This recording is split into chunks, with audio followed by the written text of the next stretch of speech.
Don't call it a comeback because there's a pretty good chance Andy Dalton not going to finish the season as the starter for the Carolina Panthers. But Andy Dalton, the Red Rocket, is who we got now. If you're a Carolina Panthers fan, you got to feel at least mildly better about that, right? Bryce Young has sucked. He sucked all last year. He sucked the first two games this year. But with Andy Dalton now taking the helm as the starting quarterback of the Carolina Panthers for an unknown amount of time, what do we really expect we're going to get out of Andy Dalton?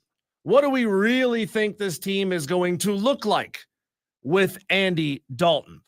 Well, that's what we're here to talk about in the very first segment of the show. It's Wire to Wire with Diesel and Cole Bryson, and you, the Tolos, which means turn it on, leave it on. Shout out to the 22 Tolos. No, we're not even a minute into the show, and we got 22 Tolos already watching the live stream. It's called dedication. It is. You turn it on, you leave it on from the very beginning of the show, and that's what we love you for. By the way, you can watch the show live on Facebook, on Twitter, or on YouTube. We are at the Fan Upstate on all three, and we had a Tolo yesterday who told us that he's new to the Upstate, and he created a YouTube account just so that he could watch our live show. Man, that's awesome.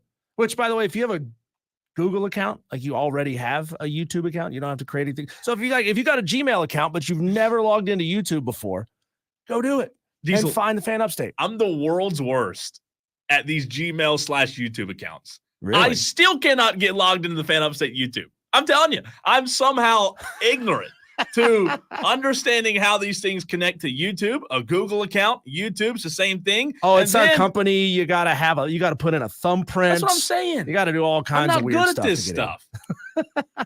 But Andy Dalton, Cole, we know he hasn't been a full-time starter in a number of years. He started 13 games in 2022 for the New Orleans Saints, not a full season. I don't remember the exact circumstances in that season. Those of you who are hardcore Saints fans, you might know the answer to that question. Like, did he start the season for the Saints? He got injured for a couple, missed 3 or 4 games, and then came back. I don't remember the situation there, but regardless, he played essentially a full season in New Orleans in 2022. He was 34 years old at the time. He's 36 years old now. And that year, he didn't even play so bad. I think Jameis got benched that year. Yeah. 4 games in, 3 or 4 games in. Yeah, I think they had Jameis. I think they rolled Jameis out there, and that experiment didn't go well. So in that year, 2022, and by the way, the Huddle graded New Orleans' offensive line that year as the 25th best in the NFL. So a crap offensive line. I don't know if you know this, but the Carolina Panthers also have a crap offensive line. Yeah, newsflash. I wanted to make sure that we were comparing apples to apples here, not gassing up Andy Dalton's stats when he had a really good offensive line, but he didn't. He had an awful offensive line. 252 of 378, 66% completion, 2,800 yards, 18 touchdowns, 9 interceptions, sacked 25 times in that season. For a guy that played essentially 3/4 of a season, that's not bad. Yeah, that's not bad. Last year as a full-time starter, 34 years old, 66% completion and 18 touchdowns. You know, he's kind of one of those quarterbacks, and like, I don't mean this in a disrespectful way, Diesel, but he's kind of one of those quarterbacks that's like good enough to be a starter for some teams, but then for some teams, he's not good enough to be. I remember he was he played for my Cowboys for several months and wasn't bad. He's just really good enough to get somebody drafted to replace him. Yeah. You know, he's a starter on the bottom 10 teams in the NFL, but they're always going to go out and draft a quarterback to try to get somebody better than Andy Dalton. However, if you asked prospects in college, kids in high school, if they wanted to have that career, they take it in a heartbeat, right? Are you telling me you could still be 36 years old, still be chiseled the way he is, 14 seasons, man, and have an opportunity to replace the number 1 overall pick? I mean, he spent a long time in Cincinnati and has been kind of a journeyman ever since. He's been a backup for most of those years, or some of those years. He was a starter for some of those years. Andy Dalton, it gives you unequivocally right now, week 3 going into the season, gives you a much better chance to beat the Las Vegas Raiders than Bryce Young did. I think so. You have virtually a 0% chance of beating the Raiders with Bryce Young. I give him maybe a 40% chance to beat the Raiders now. Like I haven't even gone to look and see what the ESPN matchup predictor is for this game, but Andy Dalton gives you a better chance to win. And that's where Dave Canales and that's where David Tepper and all their heads are at right now. We've got to have Bryce Young sitting. We've got to give him a chance to sit, to learn and figure out this system, because otherwise, if you don't, you're going to fully break Bryce Young. I mean, most people already believe that he's cooked, right? We've seen that narrative all over Twitter, all over social media for the last couple of days. Bryce Young's done. He'll never start in this league again. I think there's a good chance he starts again later on this season. Maybe by week 10 of the season, maybe by week 11 of the season. I mean, it all kind of depends. Like, right, there's a lot of moving pieces as far as to how Andy Dalton plays. Are they able to score more than one offensive touchdown with him calling the plays?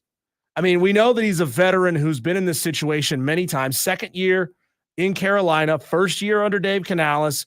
He's that dude who's had like a dozen or more OCs and head coach combinations in his career.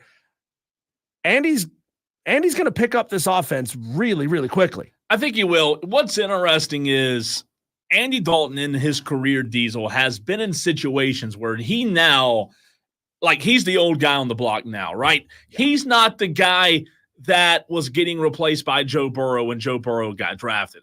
That was Andy Dalton at that time, right? However, we live in an NFL style of play, I guess we can call it. We live in a world now where the NFL, it used to be you want this young quarterback who can come in and be dynamic. And to a point, sometimes that still applies.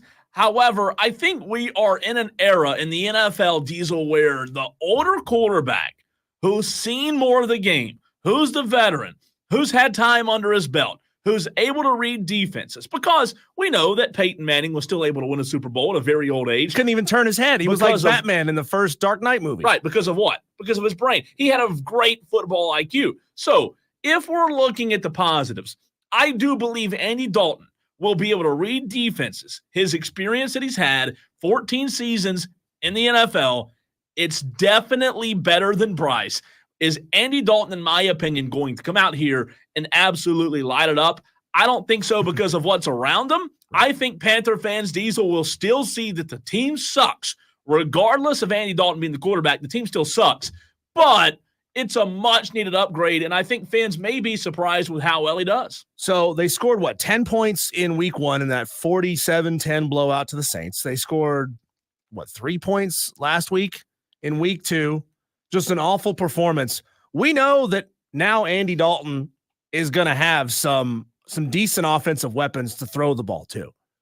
That was the whole point of this offseason, was to upgrade the offensive weapons for Bryce Young. I fully believe and I expect that this Andy Dalton-led Carolina Panthers team should score minimum 17 points this week.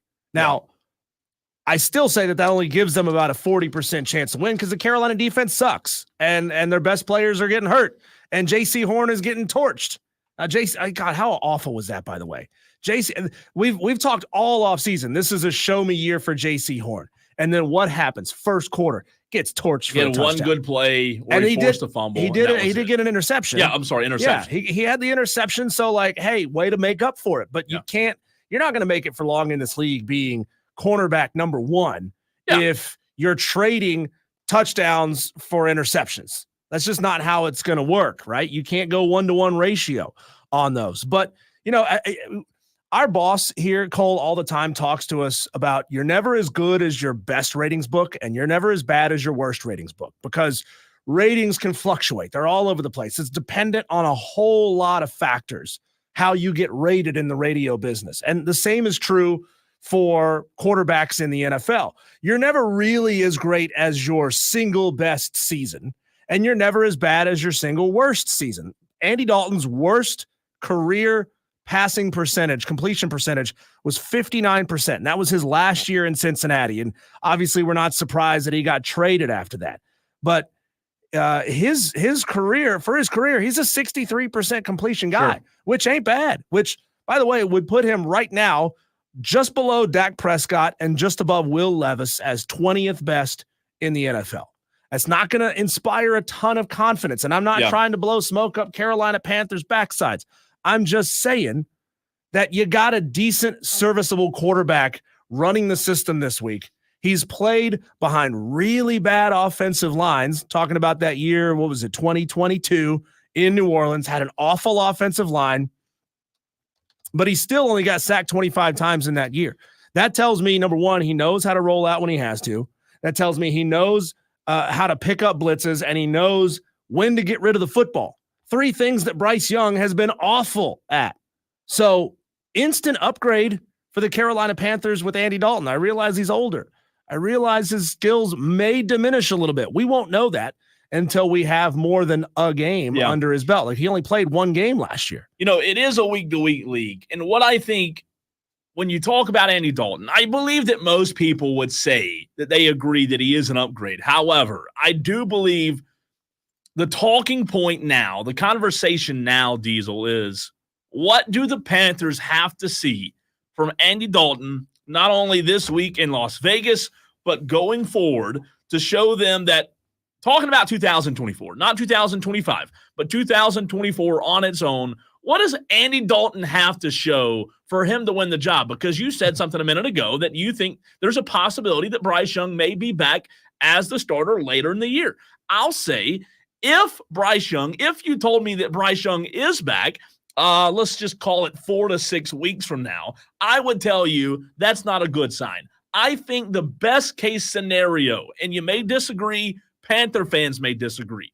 I think the best case scenario, Diesel, Bryce Young's on the bench the rest of the season. Ooh. Andy Dalton, best case scenario, comes in, wins the job, shows that he's capable enough to turn this thing around, read the defenses, to your point, like you said a minute ago, be able to make adjustments. That's one thing that Bryce Young's not been able to do. When he gets up to the line of scrimmage, Bryce Young at times looks lost. I believe that Andy Dalton, with his experience reading defenses, you will see a much slower game, right? You know how they talk about all the time, it's slower for this guy.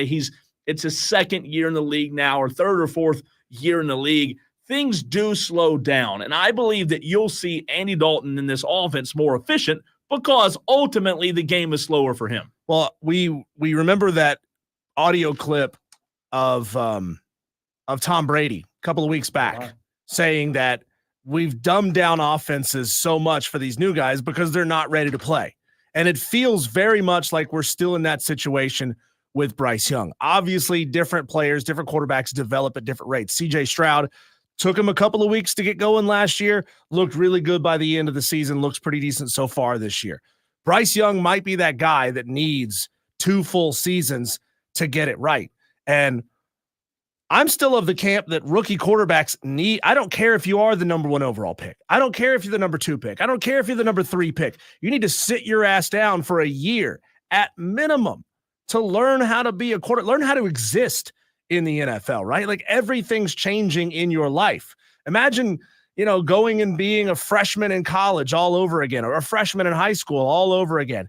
And you're expected to win and perform at the best of the best, highest level in a new city where you don't know anybody. Everything is different. Your entire life has changed. And, oh, by the way, we put a couple of $1 million in your pocket. So you're trying to navigate all this stuff as a rookie quarterback. Some of them, a few rare instances, they just have it. They do. Now we've tried to project that onto all of them, and that's why so many quarterbacks are failing in the first round. First round draft picks are failing, Cole. I want to agree with you. However, the only thing that I will push back on, I will say, I agree that for the majority, the quarterback should sit. To your point, there are the rare instances where that quarterback has it. My belief is that it's a quarterback situation. Every single quarterback needs a different label. I don't want to label quarterbacks. Every quarterback that comes in the NFL, I don't want to label them one of 2 ways. I don't want to label them ready now, and I also don't want to label them all not ready for another 2 to 3 years, right? I think it 110% depends on the quarterback, what their development has been in college, because you brought up the Tom Brady audio, and he talked about being developed in college. That's something we're not talking about right now, but let's talk about that. Let's talk about, are these guys getting developed in college the way they're needing to be developed? I'm not saying they're not. However, if Tom Brady's saying it, Tom Brady has a pretty good leg to stand on, right? I think there's probably multiple factors, and I think the development in the college side of it, that might have more weight than we realize. Well, that's right there, though. You're questioning Nick Saban's development of quarterbacks in his system.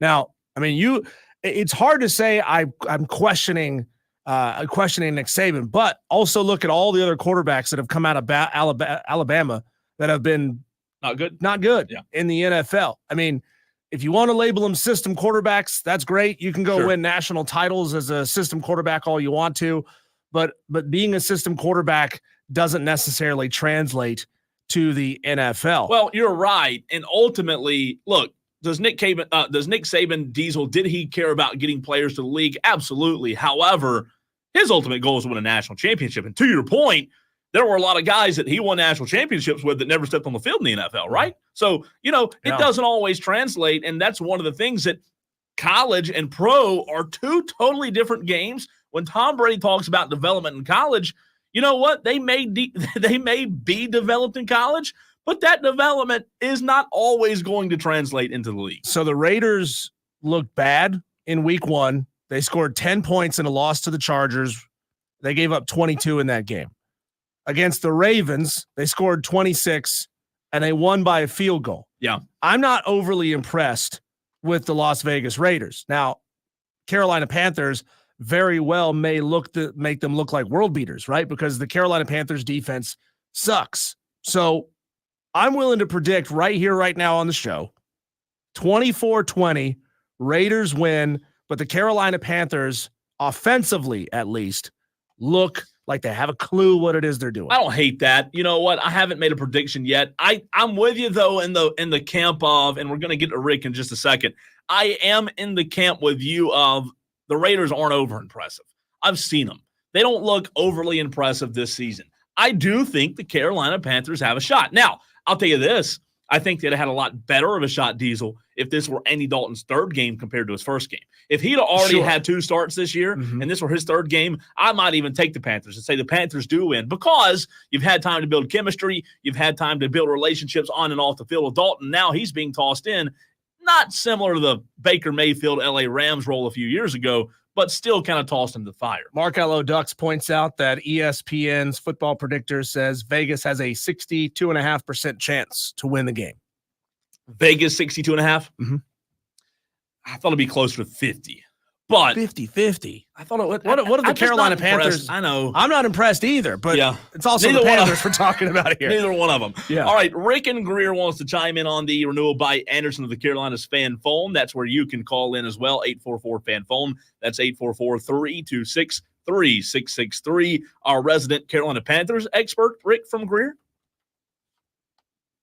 Okay, can you hear me? We got you. Well, let me tell you what I did. I went to my mortgage broker today, and I took my mortgage for the house, and he paid me off for the house. I took a second mortgage out, and I'm taking every bit of that money, and I'm betting it on the Raiders to cover that. What is it, 4 points? I'll have to look up and see what the spread is. We haven't looked at it yet, Rick. 4 points is what it is. So I'm betting $150K on the game. It's bet up to 5, by the way. It's bet up to 5. Bet up to 5 what? 5 points. It could be 15, and I'd still make the mistake. Did you add that 35 cents in, Rick, that you got from your gas the other day? No, I didn't. I wasn't worried about the 35 cents.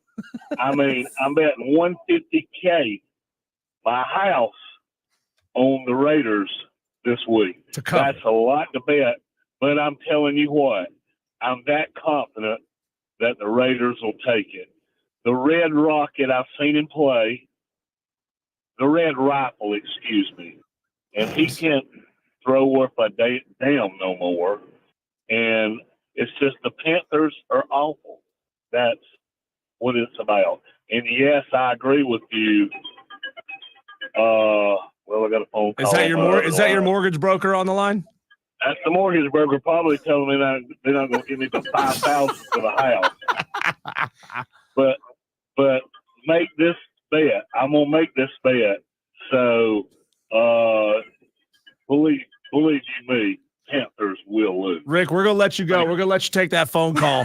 We appreciate you calling in and being part of the show. He put 150 large on the Raiders to win and cover. Man. You know, when I answer Rick's phone call and I see his name pop up, it's just like it's a giddy feeling. You know, you just never know what you're going to get. I mean, it's a full Forrest Gump, right? Mm-hmm. Box of chocolates. You never know what you're going to get when Rick calls into the show. He says the Panthers just aren't good. He's not wrong, but I wouldn't bet any money on it, especially that big of an amount.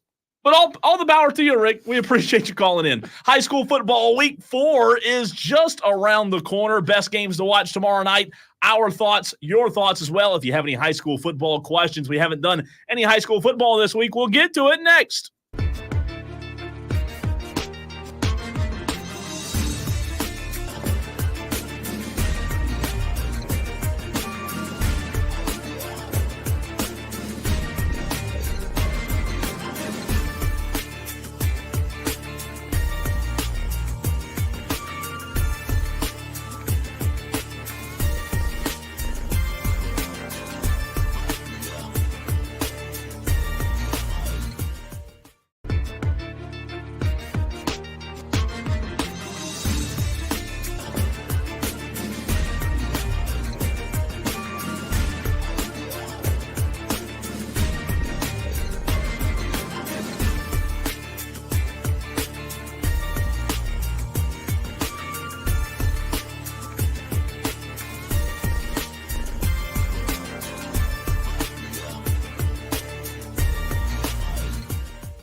High school football week 4, just around the corner from now. Tomorrow, some really good games. Region play is here for several area teams. It's going to be a big night in the upstate. We'll give you some thoughts in just a moment, but I do want to go back to the renewal by Anderson of the Carolinas fan phone. Robert the Rage from Clinton called during the break and wanted to, I believe, trash on the Carolina Panthers a little bit more. Is that right, Robert? Let's try this again, Robert. That's my bad. Let's start over. That's my fault. I hit the wrong button. Go ahead, buddy. It happens in radio. Let me tell you something.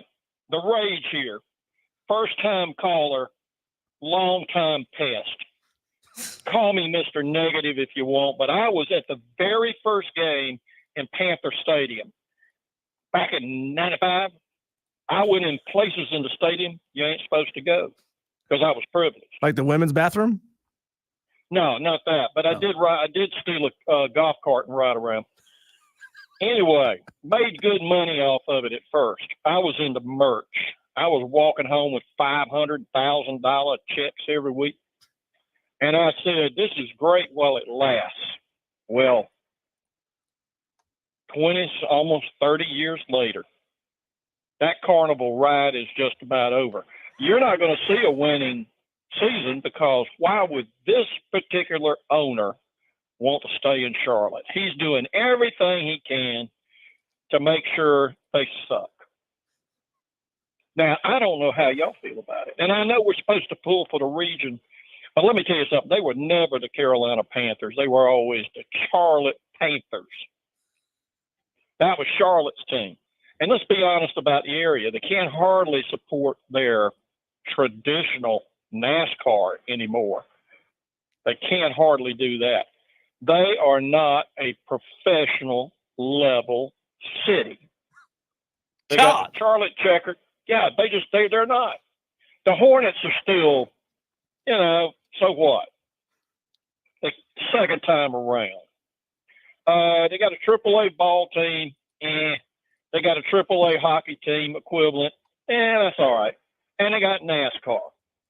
Banktown does not have the economy with bank jobs to support anything like that. They have this is not an industrial city. Well, that's because the state of North Carolina, Robert the Rage, ain't home to any good football. Like none of the power teams in North Carolina are worth a damn. Tar Heels suck. True. The Wolfpack sucks. They're all cupcake. Right. App State and East Carolina on a weird occasion are one that they fear because they'll get up, get a chip on their shoulder, and play. We got to move the team to South Carolina. How about the Columbia Creepers? Columbia, I don't know what you want to call them. Move them down, and baby. There's one professional team in Columbia, and that's the Gamecocks. Oh. And that's it. And that is it. Remember, we kept the Panthers out, even though it's technically we were told it cost $55 million a year in revenue if they had the games there. But I don't think they need it. Columbia, oh, heck no. That's where all the money goes and disappears. There's 3 reasons you go to Columbia. Okay. Alex Sanders said this. 3 reasons you go to Columbia. You go to the State House, the jailhouse, and here comes a politically incorrect, the Nut House. That was on CBS, 60 Minutes with Judge Alex Hawkins, Sanders, former president of College of Charleston. Wow. Now listen, I'm glad you brought up the Gamecocks. I got to say, they were almost America's team this weekend.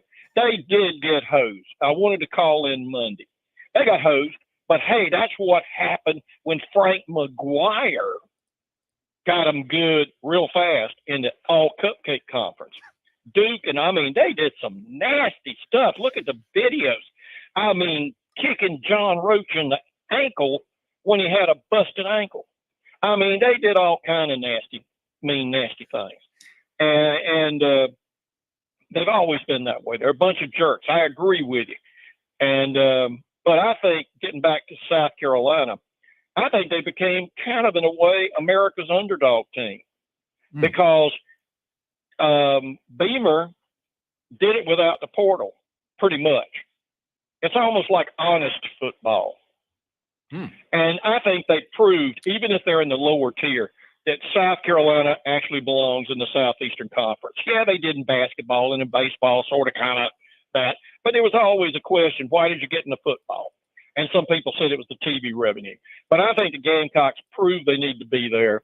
And it's just too bad, too sad. But that's what happens when you start to get good. So Robert, make it rough on you. Robert the Rage, you called in and talk about the Carolina Panthers. You sounded off on them to start this thing out. Would you rather have a bad Carolina Panthers in Charlotte or have no team in Charlotte? No team, especially after they host South Carolina on that training facility. We don't need stinking professional football. That's for snowbelt states when they don't have any college football. You know, that's for Buffalo. That's for them industrial towns. Yeah. You know, for them people, you know, football is for Saturday and church and then NASCAR on Sunday. And Robert, that's appreciate the call, but before we let you go, you said you're from Clinton. Are you a Clinton Red Devils fan? Because we did have a texter say Robert the Rage from Clinton, another Red Devil in the house. Not really. Okay. Thanks. Appreciate the honesty. And thanks for the call. Not really. He was at the first game back in 1995. I love it. I love it. Tell us how you really feel, Robert. I wonder if he was calling them the Charlotte Panthers on purpose. The Charlotte Panthers. Panthers. I love Charlotte Panthers. Robert, we appreciate the first time call phone back call, in man. Anytime. Absolutely. First time caller. Speaking of Clinton, some high school games, Diesel. I've got 8 or 9 on the list. There are more like 30-something games tomorrow night here in the upstate. However, I did hand pick a few, and, you know, there are some really good games. Region plays here. Mm-hmm. We know that the games are about to amp up tremendously. You pick where we start, and I will go through game to game of the 9 that I wrote down. Tell me where to start as I get this phone. Let's start with Dorman U. How about that? Dorman at Riverside. Ooh, that's a good one. Should be a good one, right? You picked Dorman Riverside to start. I'll tell you this. That is a huge game. Dorman's still, I'm going to use the word, Dorman's still down. Dormant. They're still dormant compared to what they used to be, right? It's a huge game, first region game for both teams, Diesel, Dorman, Riverside. Look, Riverside's 3-0 coming into this game. Dorman's 2-1. We know that Dorman has the athletes. We know Dorman has talent, but we also know that Matthew Rochester and Riverside, they've got D1 guys on this year's team. This is not the Riverside that Dorman used to play 15 years ago, right when Phil Smith left Dorman to go to Riverside. This is not that same Riverside team that's going to lie over and be the homecoming game. This is going to be a huge game in the region to decide playoff seeding. I mean, you talk about this 8-team region, Diesel. This one's going to go a long way because these two teams, Dorman and Riverside, both could be kind of neck and neck when the season's all said and done in terms of where they stand in the region. So, all right, that'll be a good one. Let's talk about my wife's high school alma mater, Greenwood, hosting Hannah. I did not know that. I did not know that was your wife's alma mater. Hannah, Greenwood, both teams 2-1. Greenwood, coming off of a big win over Lexington. I actually picked them to lose to Lexington last week. They got me wrong on that one. So Greenwood, Hannah should be a good one. Hannah was a very young team. And when you have an offense like Hannah runs, one thing that I've noticed over the years is Hannah gets better and better as the weeks go on. And Brian Pettit also mentioned Greenwood Hannah in the YouTube stream. Hannah's just one of those teams. They run a triple option, Diesel. They run that double wing type, right? You know, triple option offense, the more you do it, the better you get. First few games of the year, you might not look great, but guess what? As you get on and on and on, you're going to get better and better. So the option offense, the triple option offense, the true triple option offense has basically been phased out of college football. I mean, does Navy even still run it? I mean, I know Georgia Tech and Georgia Southern were two of the last ones, but both of those were Bobby, blanking on his last name, head coach that was at both. How many high school programs in general still run it? Is it fairly common? Yeah. And then the question is, how many of those kids who come out of that system are really effective at the college level? Well, I'll say this. Talking about those triple option offenses, they don't attract the biggest talent to high schools when talking about using the portal and kids transferring from high school to high school. Diesel, to answer your question, how many receivers stud receivers do you think you want to go play at TL Hanna, right? Or a school that runs the triple option? No disrespect to those teams. However, a wide receiver in that offense, they're going to block. They're going to block, and they're going to run block, and they're going to block some more, and then they're going to run block some more. So teams around here still run it. Hanna does. You talked about it being kind of obsolete at the college level. There used to be more and more. Let's see. Hanna was the first game I saw this year. Hanna hosted Burns, and they're a team that runs that triple option style. Eric Nash, who we talked to a few weeks on the program, St. Joe's does. There are programs out there that do. However, it's not as popular as you would think. And by the way, I meant Paul Johnson. I mixed up Paul Johnson and Bobby Crimmins, basketball coach. So apologies to all you Georgia Tech fans. Ramblin' Wreck, don't come after me. Do we have Georgia Tech fans here? I'm sure one or two. Let's go Woodruff at Chesney next. Good one in 3A. Chesney Woodruff. Woodruff's 4-0, while Chesney's 2-2. Woodruff's outscored opponents this season 168-111. Chesney, first-year head coach Brett Chappell. They're still finding their footing. However, Woodruff's just lighting it up offensively. We had Brett Sloan on the Saturday Scramble last Saturday, and this offense is clicking. And that's one of the things we talked about with him was, look, we know the defense needs to get better, but Woodruff-Chesney should be a good game. However, I like Woodruff. Their offense right now, Diesel, is just on another level. How about Chapman Christchurch? So this one's intriguing because Jackson Rep, one of the best receivers in the area who's going to South Carolina, had a season-ending injury, announced it this week. Chapman needs this one really bad. Chapman's 1-3. Only win of the season was over St. Joe's, who I just talked about. Christchurch, they're 0-3, man. They moved up in classifications, and both teams, I say Chapman needs this.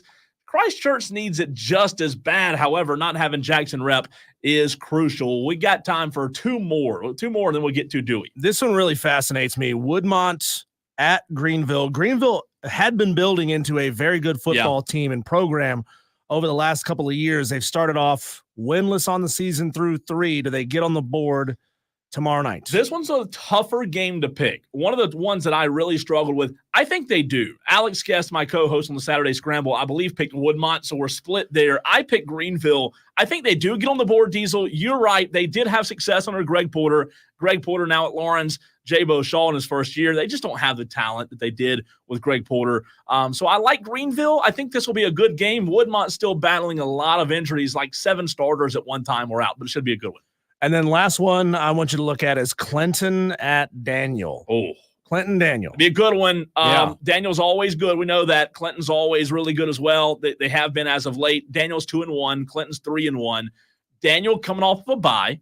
Clinton coming off of a huge 49-27 win over Chapman. Clinton's good. Clinton can really light it up. However, I like Daniel tonight. I think Daniel wins, or tomorrow night, rather. I think Daniel takes care of Clinton.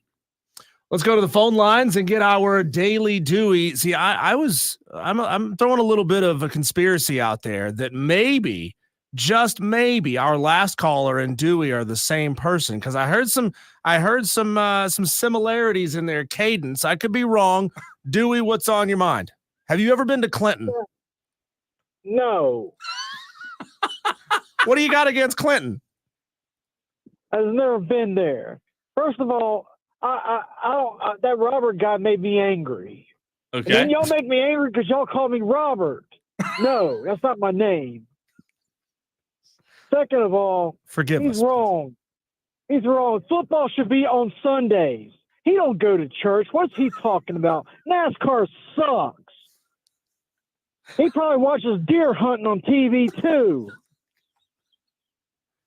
As far as the Carolina Panthers, they should be ran out of Charlotte and replaced by a better team, a football team. Thanks, Dewey. What's wrong with him? What's wrong with him? Yeah, I can't argue. Run him out of Charlotte. He don't go to church. He watches deer hunting on TV. That might be a classic right there. There's a lot of Carolina Panthers fans who are fine with that thought right now. Get rid of the team, wipe it clean. You know, the NFL's expanding. Maybe they'll add another couple of franchises in the U.S. Give it 10 years, and maybe we'll get a new franchise back in Charlotte. But I caution you, a lot of you Tolos who say things like it is Charlotte's team, not Carolina's team. If it ever came back, it would be Charlotte's team. I guarantee you they would be the Charlotte Panthers and not the Charlotte whatevers and not the Carolina whatevers. When we come back, Cole, we got some upset picks coming in, and we'll ask a question about another Palmetto City, whether or not we think it's ready for a professional franchise. That's next.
Over 50 unique entries into the Upset Picks Challenge, brought to you by Ingles yesterday. And we've got no shortage of you Tolos getting us your picks already in the first 48 minutes of today's show. Mike Main wants Mississippi State +6 over Florida. Georgia Tech +10 over Louisville, says Tolo Phil.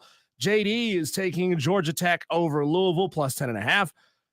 Maize and Brew says, give me Ball State +6.5 over Central Michigan. I like that. Tron, my App State Mountaineers let you down a couple of weeks ago. He's taking NC State +22 over Clemson. Ooh. He's a Georgia Southern grad. They're not in the smartest bunch down there. Bold, and then Mark L.O. Ducks says BYU +7 over Kansas State. Those of you who are just tuning into the show, and it happens every single day, we get new Tolos finding Wire to Wire with Diesel and Cole Bryson. This is the Upset Picks Challenge. Your task over the course of this season is to go on ESPN.com, find a game that you think the betting underdog will win the game outright. Then you text us at 71307, keyword fan. Make sure fan is the first word in your text. Then give us your name, your game, and the spread. We have more Tolos playing this game this year than we have ever had. Big, we're blowing this really, thing really up. Big. You should jump in and be a part of this thing. Look, it's okay to have no points or be getting started right now, because I have no points also. I haven't gotten a single one right this year. But all I got to do is hit on like 3 or 4 over the course of the season, and I have a good chance at finishing in the top half of the Tolos earning points. Into the playoff? Yeah. College football playoff as well? Yeah, we got what we typically do is we take any games before Christmas and we bunch them together, the bowl games. Yeah. And then we play bowl games after Christmas. Yeah, that makes sense. And then we play playoff games. Yep. So this year is a lot more playoff games. Right. This is going to be a little bit different than what we've done in the past, but we do pre-Christmas bowls, post-Christmas bowls, and then the playoffs. I like it. There you go. And we'll have to go kind of round by round this year because we won't have lines for second and third and fourth round playoff games at that point. So jump into the challenge. We'd love for you to be a part of this thing. Give us your name, your game, and the spread. Text it in to 71307. Start your text with keyword fan. Give us your name, your game, and your spread. Mark L.O. Ducks, I'll use his as an example. It says Mark L.O. Ducks, BYU +7 over Kansas State. We've had several of those BYUs. Yeah, that's a popular choice. That's a popular choice. I think Josh Pate took that one, and he's a smart guy. However, I want to say one thing. I do think, as one of the texts just came in a minute ago with Mississippi State over Florida, I don't know why I didn't take it. I don't know why you didn't take it. But I think Mississippi State over Florida, as bad as they are, I think that's the safest pick this week. I really do. I think if Mississippi State upsets Florida, Billy Napier's not the head coach next week. We know the money is raised. Yep. We know they're talking to big name candidates. We know they're calling up Urban Meyer, making him say no. We know John Gruden wants to get back into college football, right? I mean, he's a cocky enough dude. I think John Gruden, his personality at least, fits really well in Gainesville, Florida. That may be the most televised. Like, more people may be watching that game, Diesel, just to see how it ends. Yeah. I mean, imagine if it's tied with like a minute to go. Tie ball game, 28-28, and Mississippi State gets the football, goes down, kicks a game-winning field goal. Who did you take in the Upset Picks Challenge this week? ECU, baby. ECU over Liberty. Yes. And you're getting 6 points if you get that one right.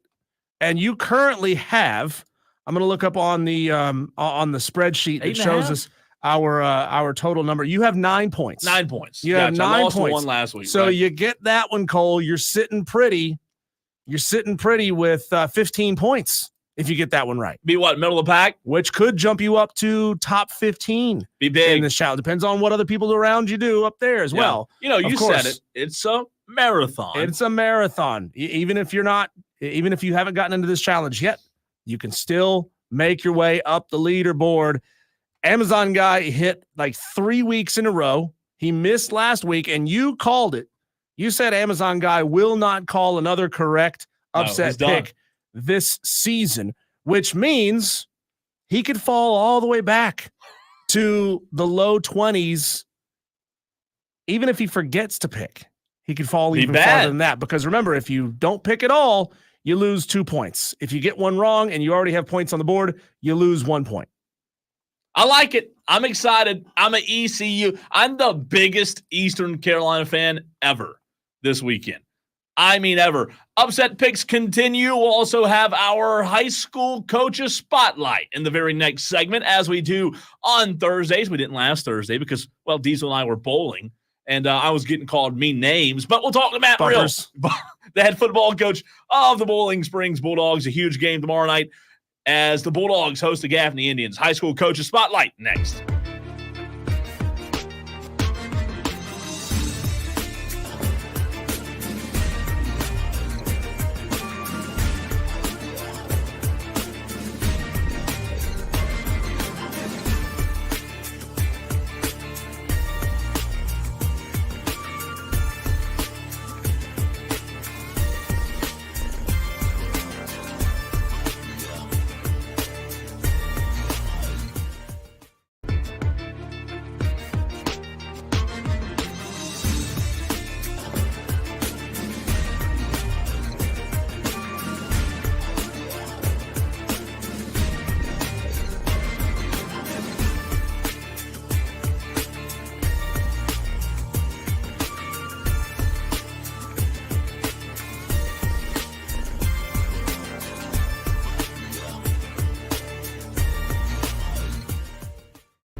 Diesel, you asked the question on the rundown for us to get to at some point today about Columbia seeking a WNBA franchise. Yeah. And I have some thoughts on this, and I actually talked to somebody today about this and tried to get a little inside info. Wasn't really successful, but I at least tried. Well, here's what I'm thinking. The WNBA had 14 franchises. They are expanding to Portland, Oregon. So now there's 15. That's an odd number of teams in a league, right? I mean, I guess you could have as many as you want. For some reason, most major American men's sports have 32-team leagues. I mean, I guess you could get them to 16 if you want to keep it like nice round numbers, if you want to maybe try to adjust the playoffs, whatever. But the WNBA is exploding in popularity right now with Caitlin Clark and her success. Ratings were up 133% last year. I think, Cole, it's time for the state of South Carolina to get a highest level pro franchise. And if it ain't going to be the NHL, which I have pushed hard for years on this show and on this station, to have an NHL team in Greenville, South Carolina, the largest market in the largest city, largest market and largest state that does not have a pro team. Why not plant the WNBA flag right there in the city of Columbia, where women's basketball has a huge, huge audience? So I'm with you. I did, and by the way, we'll have our high school coaches spotlight in 3 minutes from now. Matt Reel of Bowling Springs, 3 minutes from now, right here on Wire to Wire. I did reach out, so I'm for it, right? Like, I'm all for it. If they're gonna get 16 teams, I don't know how Columbia, the city, compares to other cities that host or that have WNBA teams. However, I reached out to a good friend of the show, good friend of mine, Diana Koval, who is the women's basketball SID, assistant AD at South Carolina. She's in communications and public relations. She helps us with all the Dawn Staley interviews. And anytime Dawn Staley's on an interview anywhere, it's because of Diana. She's fantastic. She's awesome. I saw her Saturday at the Carolina game. I asked her about it this morning. She said she don't know of any talks. However, it would have to 110% start at the city level. And she said that, it would make sense in terms of what Dawn Staley's built. It would make sense to try to correlate it from the city standpoint. However, I don't know if the city of Columbia has any desire, 0%, 50%, 100%, to have a WNBA franchise, but she did say it is 100% on the city. And, with them not, she also said with Columbia not having an NBA team, it'd make it really, really difficult to build a relationship that would be able to put something together that quickly. Yeah. Maybe it happens. I'd love for it to, but I don't know. I don't think if there was a regional, I'm just saying I want it, right? I'm not saying that I've heard anything inside that says that it's going to happen. Regionally, the likelihood, if it was going to happen anywhere, it feels more likely that it would come to Raleigh, because Raleigh is already a major league city with the Hurricanes. Raleigh already has NC State women's basketball that's elite. There's UNC just down the road. There's a lot of really good women's basketball being played in the state of North Carolina. Duke is always really, really good. So you've got 3 top 25 programs right there in the triangle around Raleigh. You've got Columbia just down the road. All those college programs. I don't know. That's not really how it works with the WNBA draft and Major League Sports drafting, but I feel like you could siphon the best of the best players and make it your MO as a franchise to try to pull in as many Blue Devils, Wolfpack, Tar Heels, and Gamecocks to your team in the city of Raleigh. And I think that would work really, really well. But damn it, I want it in South Carolina. I'm tired of North Carolina getting all this crap and these idiots up in Charlotte not really appreciating what they've got. Well, I'd be all for it in Columbia. And to Diana's point, with them not having an NBA team, I'm very curious now that she said that, what the relationship what the relationship is with cities that already have a team, if that relationship makes it a lot easier to get a WNBA team like Portland. But it is a very interesting conversation. Maybe it's easier to tie in the funding, right? If you've already got, if you're Charlotte, you've already got the Hornets, it's easier to tie in the funding for, the honeybees. Sure. It may very well be. If you were to get that. All right. Every Thursday on the Fan Upstate, we have a high school coaches spotlight right here on Wire to Wire. We have Matt Rill, Boiling Springs, joining us on today's show for this week's high school coaches spotlight. Coach, non-region play, just like that, a blink of an eye, it is over. You guys had a fantastic non-region slate. Do you and your coaching staff look at non-region versus the region almost as two different seasons? In some aspects, I think you have to. The whole point of the non-region is to get you ready for what you're going to see during region play, and obviously with the change of classification for some of those guys, and us only having 3 non-region games this year, it's a little bit faster than normal. But that's why you do everything you do from January until August. So it's kind of the first stage is done. And now you're going into probably the most important part is that region play before you get to the playoffs. Coach Rill, can you talk about the institutional and the fan support and how that's changed over the course of your now 3 seasons there at Boiling Springs? 2021, kind of a tough year, but you had to build back. 2022, a little bit better. And now 2024, you're off to the races at 3-0. How has it been getting the support from your school, from your fans?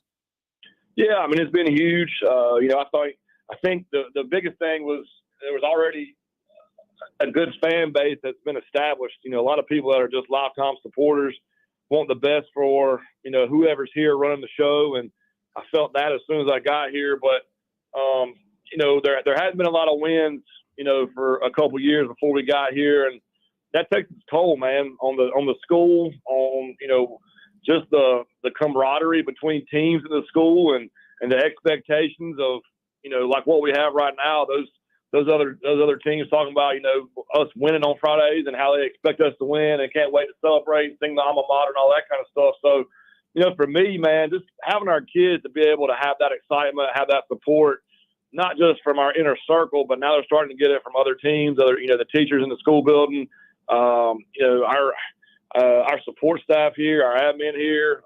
It's awesome for me because our kids, some of them haven't been a part of that, and coming from a place where we won quite a bit and saw that and saw how on Friday nights, man, it was nothing but just chief gear there. And now seeing that same thing on Friday nights now, guys calling from the NFL, wishing our guys luck, guys, parents reaching out, hey, my son played back in 2016, 17, hadn't really been there. I'm coming Friday night. It's nice to have expectations again. It's nice to be important. And I love the fact that our kids are starting to be able to enjoy this and really see what that's supposed to feel like and what it is and how, special it really is when you're in that situation. Coach Matt Rill, head coach of Boiling Springs, joining us right here on the Fan Upstate. Coach, we know you have a huge one tomorrow. We'll get into that. But before I get into the game tomorrow night with you guys in Gaffney, we talked about the non-region slate being a different season almost. From a coaching standpoint, do you view the way you schedule those non-region games any differently going forward as to in years past, those non-region games didn't have any impact on the playoffs, and now they do? There's an RPI system with max preps. Are you, as a coach, now viewing the scheduling of the non-region any different? I think it's something you definitely have to think about depending on how your region, how it matches up.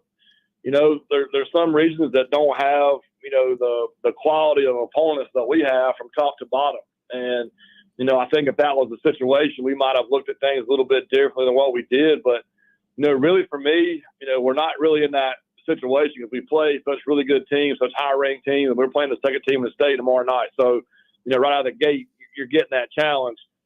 To me, a lot of it is I want to work with good people. I want to play against people that are going to challenge us with, things we're going to see during our region play, the types of teams we play, so that you can kind of be really consistent with how you're preparing, knowing that what you're doing in week 0 is going to translate, for us like it does right now, weeks 2, 3, 4, all the way through week 10, with just the top people we're playing, the offense and defense that we're seeing. Obviously, everybody's really multiple, but we're not preparing for wing T teams. We're not preparing for single wing, that type of stuff. Pretty much everything we're going to see kind of matches up across the board. So that's the kind of things I look at. Are we going to play teams that are tough? Are we going to play teams that are disciplined? Are we going to, be put in compromising situations early on in the year and see how our kids, respond to that adversity? And I think, too, how do we treat our kids in practice every week? How do we treat our kids in the weight room every week? How our schedule matches up to maximize their potential and for our kids to see every week's a new week, man. There is no carryover from the week before. Nobody cares if you won the last week, man. The next group is chomping at the bit, to get to you. So those are kind of the ways I look at it. And, I think it's worked out well for us. We've been in, we've done a great job of who we played so far. And obviously it's just going to get a little bit tougher every week from now on. Coach Matt Reel, head football coach for the Boiling Springs Bulldogs, joining us here on the Fan Upstate. So far through 3 games, Coach, it's been score a lot and shut the other guys down. What do you want the identity of a Matt Reel-led team to be, and how close do you feel like you are to being that through 3 games? Well, I think when I first got here, I told the kids there were certain things we're going to build our program on. And I think, the first year was hard, man, because it was hard getting those kids to understand exactly what that looked like. And then, too, just putting that winning mindset in them. Last year, they got a taste of it and, had put a full year in of the weight room, which is one of the things we talk about a lot here. And now going into year 3, if you look at our kids, they're not the same kids anymore. But 2, we're a more disciplined team. I think we play extremely physical.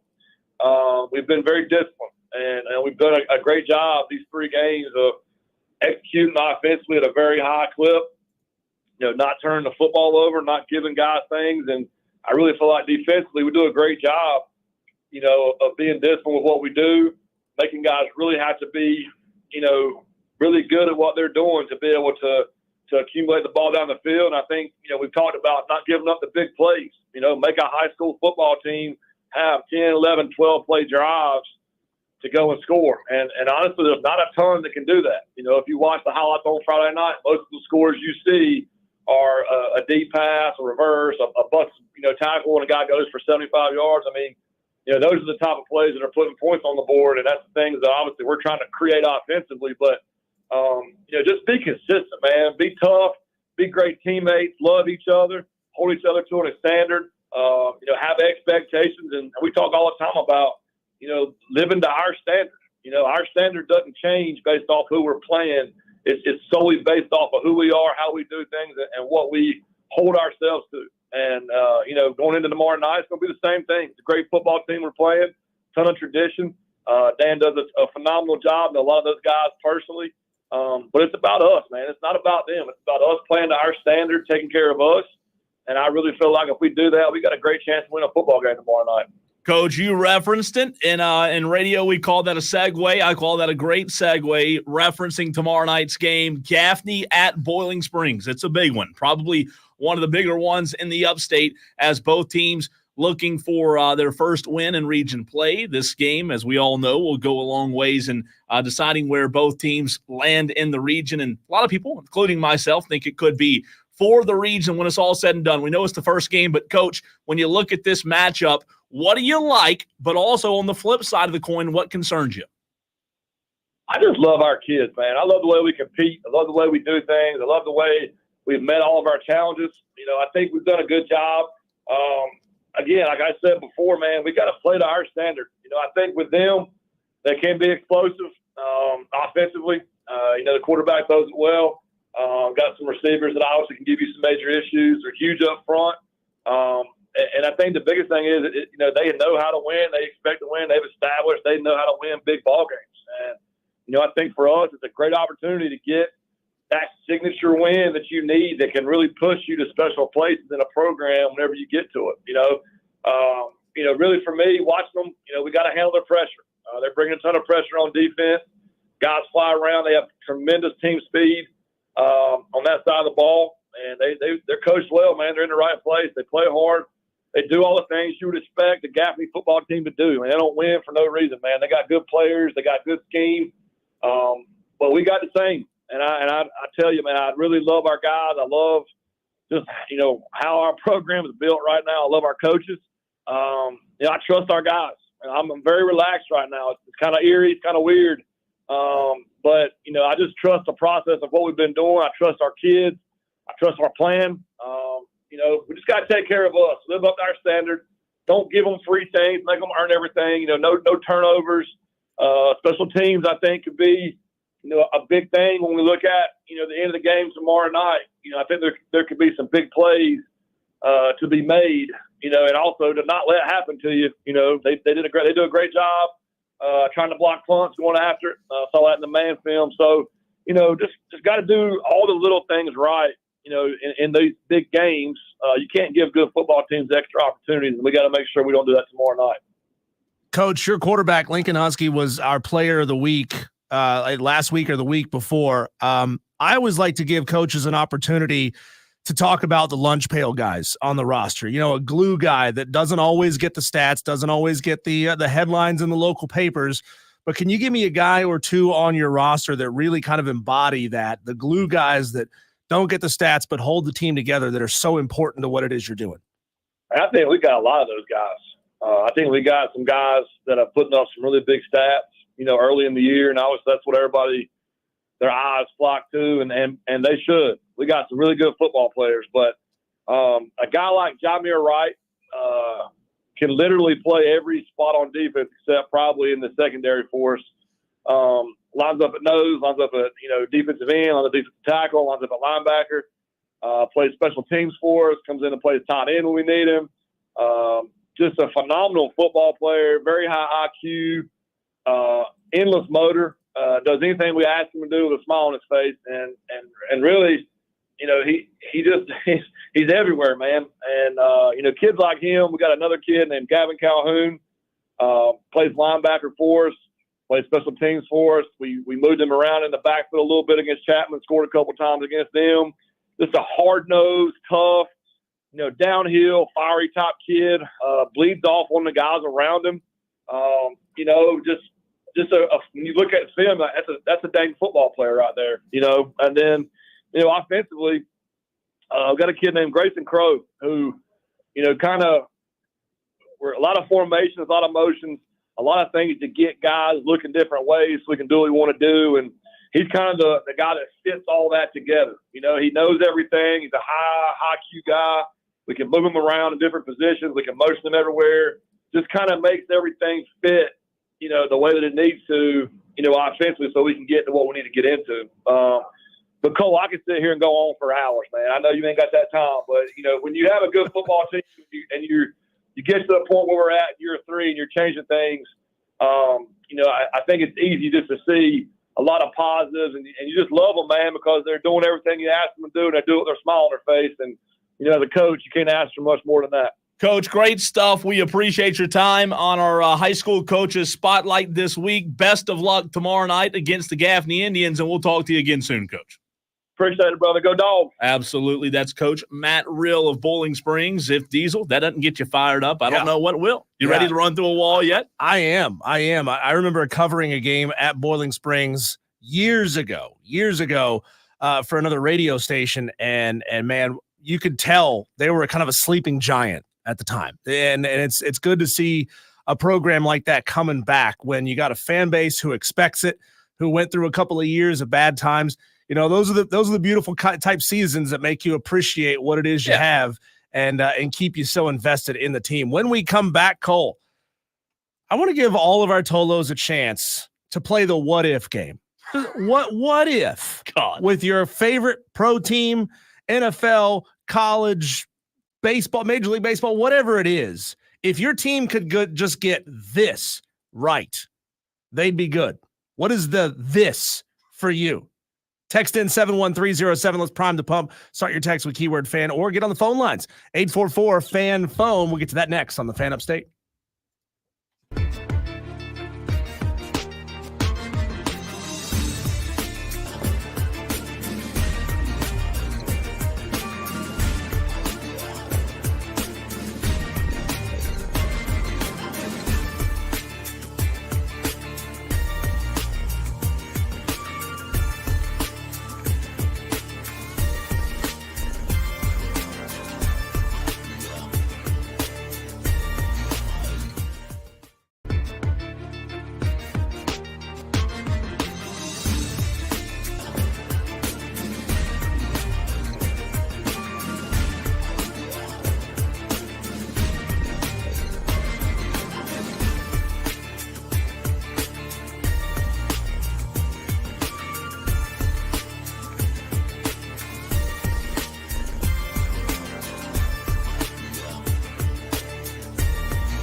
You got until 7 o'clock, Tolos, to get us your upset picks for the day. 71307. Start your text with keyword fan.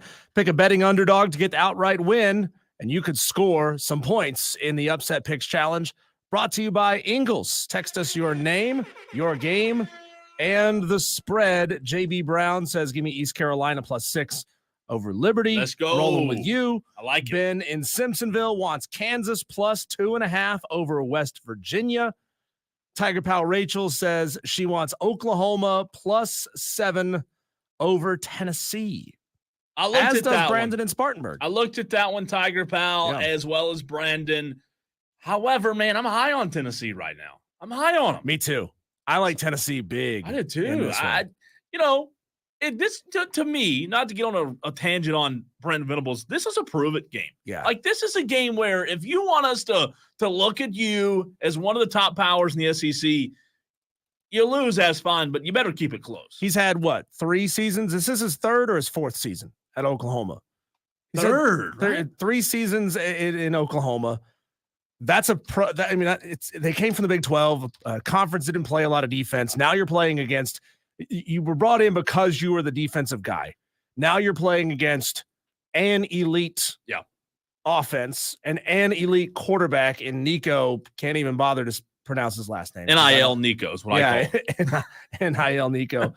Nico IL. Yeah. Right. This is the opportunity for Brent Venables to prove that he can shut down an offense that's been scoring a ton already. Be tough, man. It's Wire to Wire with Diesel and Cole Bryson. I asked you the question going into the break to fill in the blank for me. Tolos, 71307. Start your text with keyword fan or call us on the Renewal by Anderson of the Carolinas fan phone, 844-326-3663.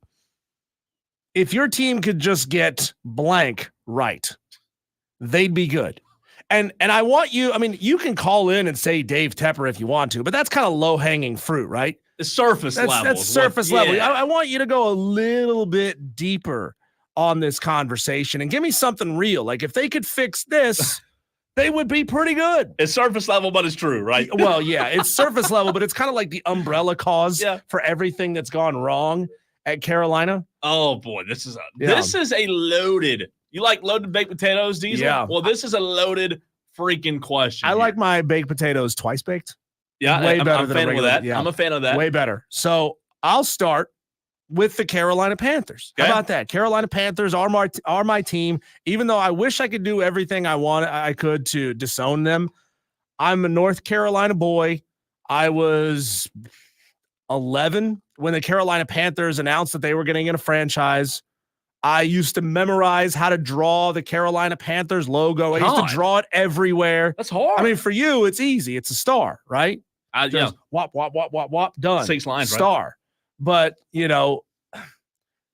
6 lines for what? 6 more than any playoff? How many playoff wins Dak Prescott has had? 3. Oh, he's had 3 playoff wins? How about that? Next segment, please. How about that? Next segment. But the Carolina Panthers, in my mind, Cole, and again, I'm not going surface level with David Tepper. That's low. That's easy to say. You can't say that because they can't get rid of David Tepper, right? I say if the Carolina Panthers could get their cash situation fixed, they'd be pretty good, right? If they could get their salary situation figured out, they could start building in some capital and actually go higher and pay some guys, like really good guys. No disrespect to Dante Johnson, but like one guy is not going to come in and fix this franchise. One guy is not going to come in and fix this team. Yeah. So they've got to get their cap situation right. And if they can do that, I think the Carolina Panthers would be a heck of a lot better. They're going to build up a lot of draft capital, and they've got some coming. So you got good guys coming in out of college. If you could have enough money to pay good guys to come in off free agency, I think you'd be in a lot better shape. I don't hate that. My only concern is the low-hanging fruit. We go back to the low-hanging fruit here, because if they were to clear up some space on the salary cap, what is D.A. Tepper going to do with it? Do we trust David Tepper? And look, I want to see the Panthers win too. There's a local team. You have to do a pregame show. You have to talk about the Panthers. We talk about the Panthers and cover them here on the Fan Upstate. I want them to be successful, but even if they do clear some salary cap, do we trust David Tepper, to do the right thing? Well, that's the hard part about it. It's not David Tepper, right? It's Dan Morgan, and his role was to come in and fix it, right? I mean, in my mind, they may not work out, right? But they've at least tried to change pieces, to shuffle the deck chairs a little bit. They brought in a new coach. Yeah. They brought in a new GM. And I like Dan Morgan. And I like Dan Morgan too, right? And I want him to be successful. So yeah.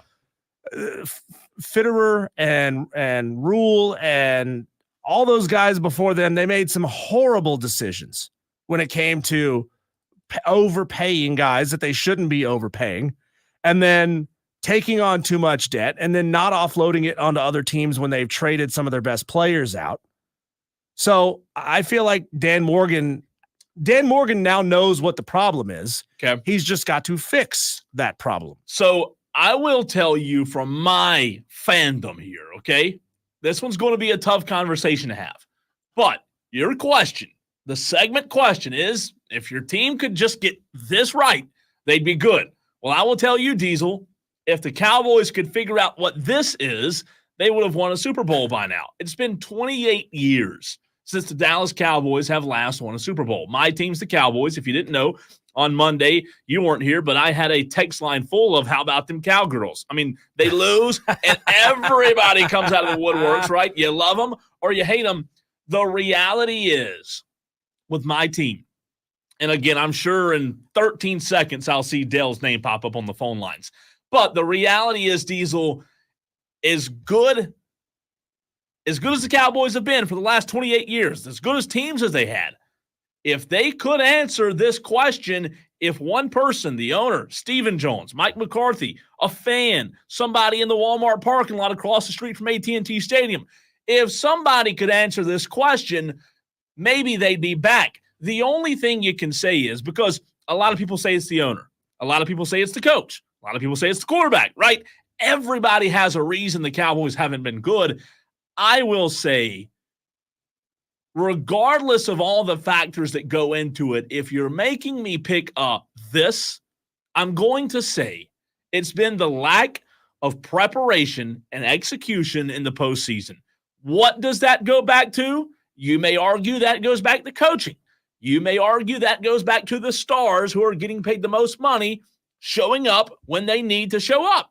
I say there are multiple factors involved, Diesel. However, if I have to find a this, and there's right on cue, if I have to find a this for the Dallas Cowboys, I think it's preparation and execution in the postseason. See, I'm glad you didn't take the low-hanging fruit like our texter, Tolo JWM, who says if the Cowboys could get rid of Dak and Mike McCarthy, they might be decent. Oh, God. They win 4 games. Texter, I don't know if you're aware of this, but Mike McCarthy has the highest regular season winning percentage as the Dallas Cowboys head coach. I'm scrolling back, ever. Barry Switzer had a 625 regular season winning percentage. Mike McCarthy has a 627 regular season winning percentage. I understand in the playoffs, things are very, very different. Mike McCarthy is not your problem. I agree with you. That Mike McCarthy is a scapegoat to your problem. It's easy, right? It's an easy answer. You say, this is the problem, that's the problem. I expected our Tolos to be a little more nuanced than that, truthfully. I'll tell you this. I don't know, but I will bet you, Diesel, a hamburger from whatever establishment you like, that Dale will say the problem is number 4. Dale, tell me I'm wrong. Did you call me or something? My ears were burning. I just felt like I needed to chime in. Yes, we called you. Correct. I just got that itch, man. So look, okay, I could go McCarthy as well, but you know and I know that the problem is the quarterback. For some reason, we have lacked a clutchness at the quarterback position for quite some. Say this: when Dak had first come into the league and he was running the ball, we were very efficient because we didn't have a line that could hold up very long. He has gone away from that, and I don't know if it's because of injury or he just thinks that his line is that superior or something of that sort. But when we were efficient, he was throwing the ball 20, 25 times a game, no more than 30, and we were rolling. Now, there's been footage that's come out on him and all this other stuff.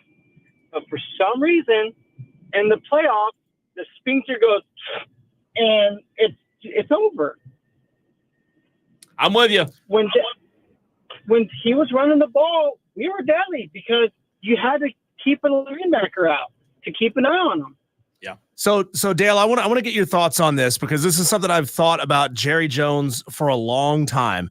There may be a smart, 15-letter vocabulary word for this, but a slavish devotion to loyalty to players on his team, especially quarterbacks. So yes. we remember how loyal he was to Tony Romo and how loyal he's been to Dak Prescott, probably overly so, to the point where if I'm Jerry Jones, I want to draft a solid quarterback behind Dak Prescott to push Dak Prescott to make him better than he currently is. Are you with me on that point? I'm wholeheartedly with you on that. The problem is now we spent so much money in this quarterback that we can't tie up a draft pick on quarterbacks because it's win now. We're all in, if you can see the air quotes. And this year, we could have done something about that. Again, why did Jerry Jones not reach out, help Dak, and get him Derrick Henry? Derrick Henry wanted to be a Cowboy. He is just as flabbergasted as I am as the fact that he never got a phone call, not a sniff of a ring. And here I am thinking, you put Derrick Henry back there, you hand the ball off to him 20, 25 times a game. Dak's throwing the ball 20, 25 times a game. Guess what? That's a recipe. Play action is going to murder teams. Dale, thanks for the call, man. You know what? I don't disagree with a lot of things he said. I don't disagree with you. I think, he has been too loyal, and that's hurt him. He was way too loyal with Jason Garrett and Tony Romo. Now, Tony Romo is a good quarterback, but he was way too loyal with JG. There's no doubt. I'm going to go nuts and bolts on one more of my teams. You all know that I'm an App State Mountaineer alum. I'm going to say this year for this year's team, if App State could get the long chunk play, the big bomb play under control on defense, they'd be pretty good because they shut down. They basically stopped East Tennessee State in the first week of the season. They stopped East Carolina outside of one big play. I mean, they had one offensive touchdown the entire game, and it was on a huge chunk play, the explosive play by the just basically a complete cluster, by the secondary on defense. And obviously, we saw that happen against Clemson as well. Cade Klubnik absolutely torched App State secondary on big, long throws. If you could get those under control, limit those catches to 10, 15, 20-yard gains instead of letting them explode for 60-yard touchdowns, this App State defense could be pretty good this year. So I'm going to go small scale for my team. I like it. And you know what, though? The season's still young. No SoCon play yet, right? JD asked the question, did Dale have a Hezbollah pager? He was hearing that in the background behind Dale's call. The whole I said App State hasn't even gotten to SoCon play. That's way off. They haven't even gotten into conference play, right? Sunbelt play. SoCon. What am I thinking? Texter says Dak is a serviceable quarterback. If Minnesota can win with Brad Johnson and Tampa can win with Trent Dilfer, Dallas should be able to win with Dak. Hey, Carolina Panthers fans would trade you Andy Dalton back if you want to give us Dak Prescott. Texter continues, Jerry Jones, let me click on the text, is now and always has been the issue in Dallas. Texter, the last thing I'll say about that for the Cowboys standpoint on the Jerry Jones, what is the problem, is the question Diesel asked. Jerry, in my opinion, is a part of the problem, right? However, I think, as I said earlier, there have been multiple problems. when you are trying to do something you haven't done in 28 years in the playoffs, you can't have multiple factors. You can't have unprepared defense. You can't have bad quarterback play. I don't think the owner had anything to do with the playoff loss last year in Green Bay.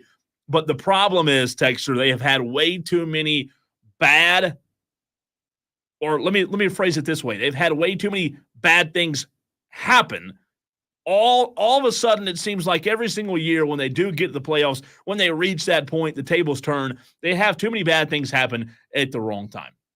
Texter says, for Gamecock football and baseball, now about being consistent at something other than inconsistent.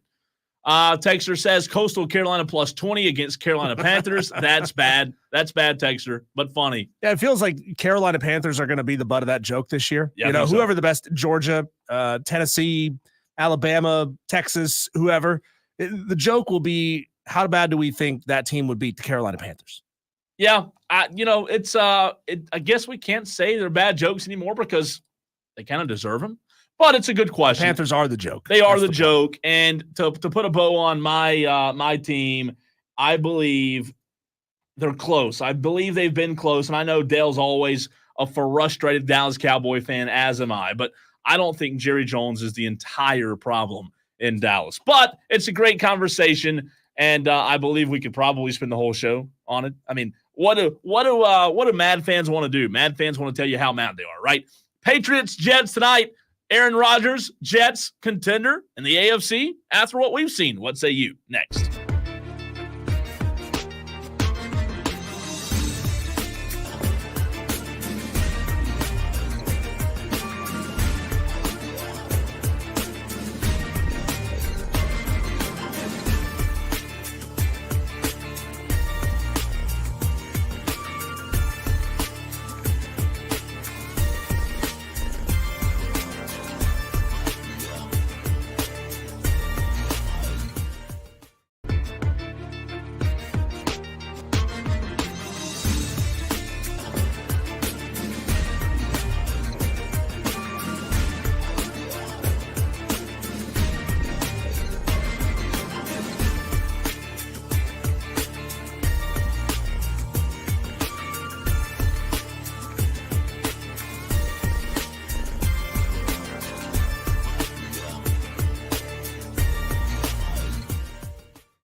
A little Thursday night football in MetLife Stadium, not the snowy Patriots-Jets games in MetLife that we're used to. However, I still think it'll be a really good game. I know the Patriots have kind of surprised Diesel to start the season. Jets are favored. Right now, it's a 6-point favorite in favor of Aaron Rodgers. However, New England, just so you know, is 2-0 against the spread this season. AFC East rivals, always a close game for the majority unless Tom Brady's the quarterback. Under looks like a good bet tonight. Could be low scoring. But Aaron Rodgers, he's 1-1, had a tough loss to start the season against San Francisco. They did bounce back and beat Tennessee. When you look at tonight's game and Aaron Rodgers as a whole, have I changed your mind any that Aaron Rodgers can be a contender in the AFC? I don't like Aaron Rodgers. I vehemently dislike Aaron Rodgers. I've never debated that he's a solid quarterback, right? Because he very much is. And now we're waiting to see if and when that fall off of skills is going to happen. Is he already 40? I think he 40, is. yeah. Close to it. So, I mean, he looked all right on the road at Tennessee. 40. He looked all right on the road at San Francisco. And you got Jacoby Brissett on the other side. I feel like the Jets are going to win this football game. I feel like they're going to win it fairly easily. I think so, too. The problem is New England, even with a win last week, only passed. I'm not looking at the exact stats, but they only had like 130 yards passing from Jacoby Brissett. It wasn't a big day. I think tonight New England will really struggle against Aaron Rodgers, and I think their secondary will struggle. I do think, though, I'm with you. I think the Jets win the game tonight. However, I'll tell you this. If you're one to lay a little scratch every now and then, not in South Carolina, of course, because it's illegal and you shouldn't do that, but New York Jets -6, I think the Patriots could cover. I think it could be a 4-point game tonight. Really? I do. I think the Patriots – You think for that? I'm going Jets to cover. Well, I'll tell you this: Aaron Rodgers, and if you tell me they need a cover tonight, I'll tell you Breece Hall's got to have another big night. Breece Hall is an exceptional running back. He had a really good night, 100 plus yards, if I'm not mistaken, without looking last week in the win over Tennessee. So if you were to tell me that the Jets cover, which it wouldn't surprise me. I'll tell you, I do think that line might be a tic-tac too low. I thought it might be around 7. Diesel, if you tell me they cover, I'd say Breece Hall is going to have a good night. I do like Aaron Rodgers to, I don't want to say eat the secondary alive for New England because I don't want to disrespect them. However, I do think when you look at matchups, Aaron Rodgers has a big advantage with him and his receivers, especially Breece Hall, going against this Patriots defense. Now, they're not the most talented team. However, what we have seen through 2 weeks is with Gerard Mayo, they're gonna outwork you. They're gonna out-hustle you. They're a scrappy team. You know, Bill Belichick kind of prided himself on that. I don't think they've lost that under Gerard Mayo, but I think it'll be a good game. I have not made a decision. I think I might play this game tonight, New York -6, but I do like them to win. I just don't know if they cover. I'm actually looking forward to this game tonight. I'll have it as well as App State on tonight. Madcraft on the stream says Patriots defense ain't no joke. They shut down Joe Burrow, but that was also Joe Burrow coming off of an injury, his first game back. Yep. So should be a good game, man. Yeah, it should be an all right game. I do think the Jets win and cover, though. Oh, crap. I can't do that. That's on Prime. I can't have dual screens in it. Oh, boo. You're going to have to get out your laptop. Yeah. You have to do it the old-fashioned way, ESPN, man. right? ESPN single. ESPN 1. The mothership. The mother. When we come back, we've talked a lot over the past week about head coaches and who ought to be fired, who will be fired, when they think they should be fired, and why. So we'll talk hot seat next. Welfare checks on some of the game's biggest coaches on the other side on the Fan Upstate.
Halfway through show number 124 of Wire to Wire with Diesel and Cole Bryson. Welcome into the show. If you're just joining us, Tolo, which means turn it on, leave it on. Now that you're here, you're locked in all the way until 6:53 when we hit the eject button on the Fan Upstate. Welcome into the show. Getting your upset picks in on the text line 71307. Start your text with keyword fan. Roger Carper's taking Michigan over USC plus 5.5. Wesley Roberts wants Ohio plus 20 over Kentucky. Tolo JWM says NC State over Clemson. That one's worth 20.5. Brandon from Moore says Georgia Tech over Syracuse and the 10.5 points. JD in Simpsonville took Georgia Tech over Louisville plus 10.5. Brandon from Spartanburg took Oklahoma over Tennessee. I think we have a Brandon in every town in the upstate. Yeah, you got to be specific. Spartanburg, Simpsonville, Brandon in Five Forks. Let's go, Brandon. Let's go. It's Wire to Wire with Diesel and Cole Bryson. Every Thursday at this time, we do our welfare checks. We are gauging coaches on the hot seat. Are they good? Can they rest on the couch? Or are they close to getting fired?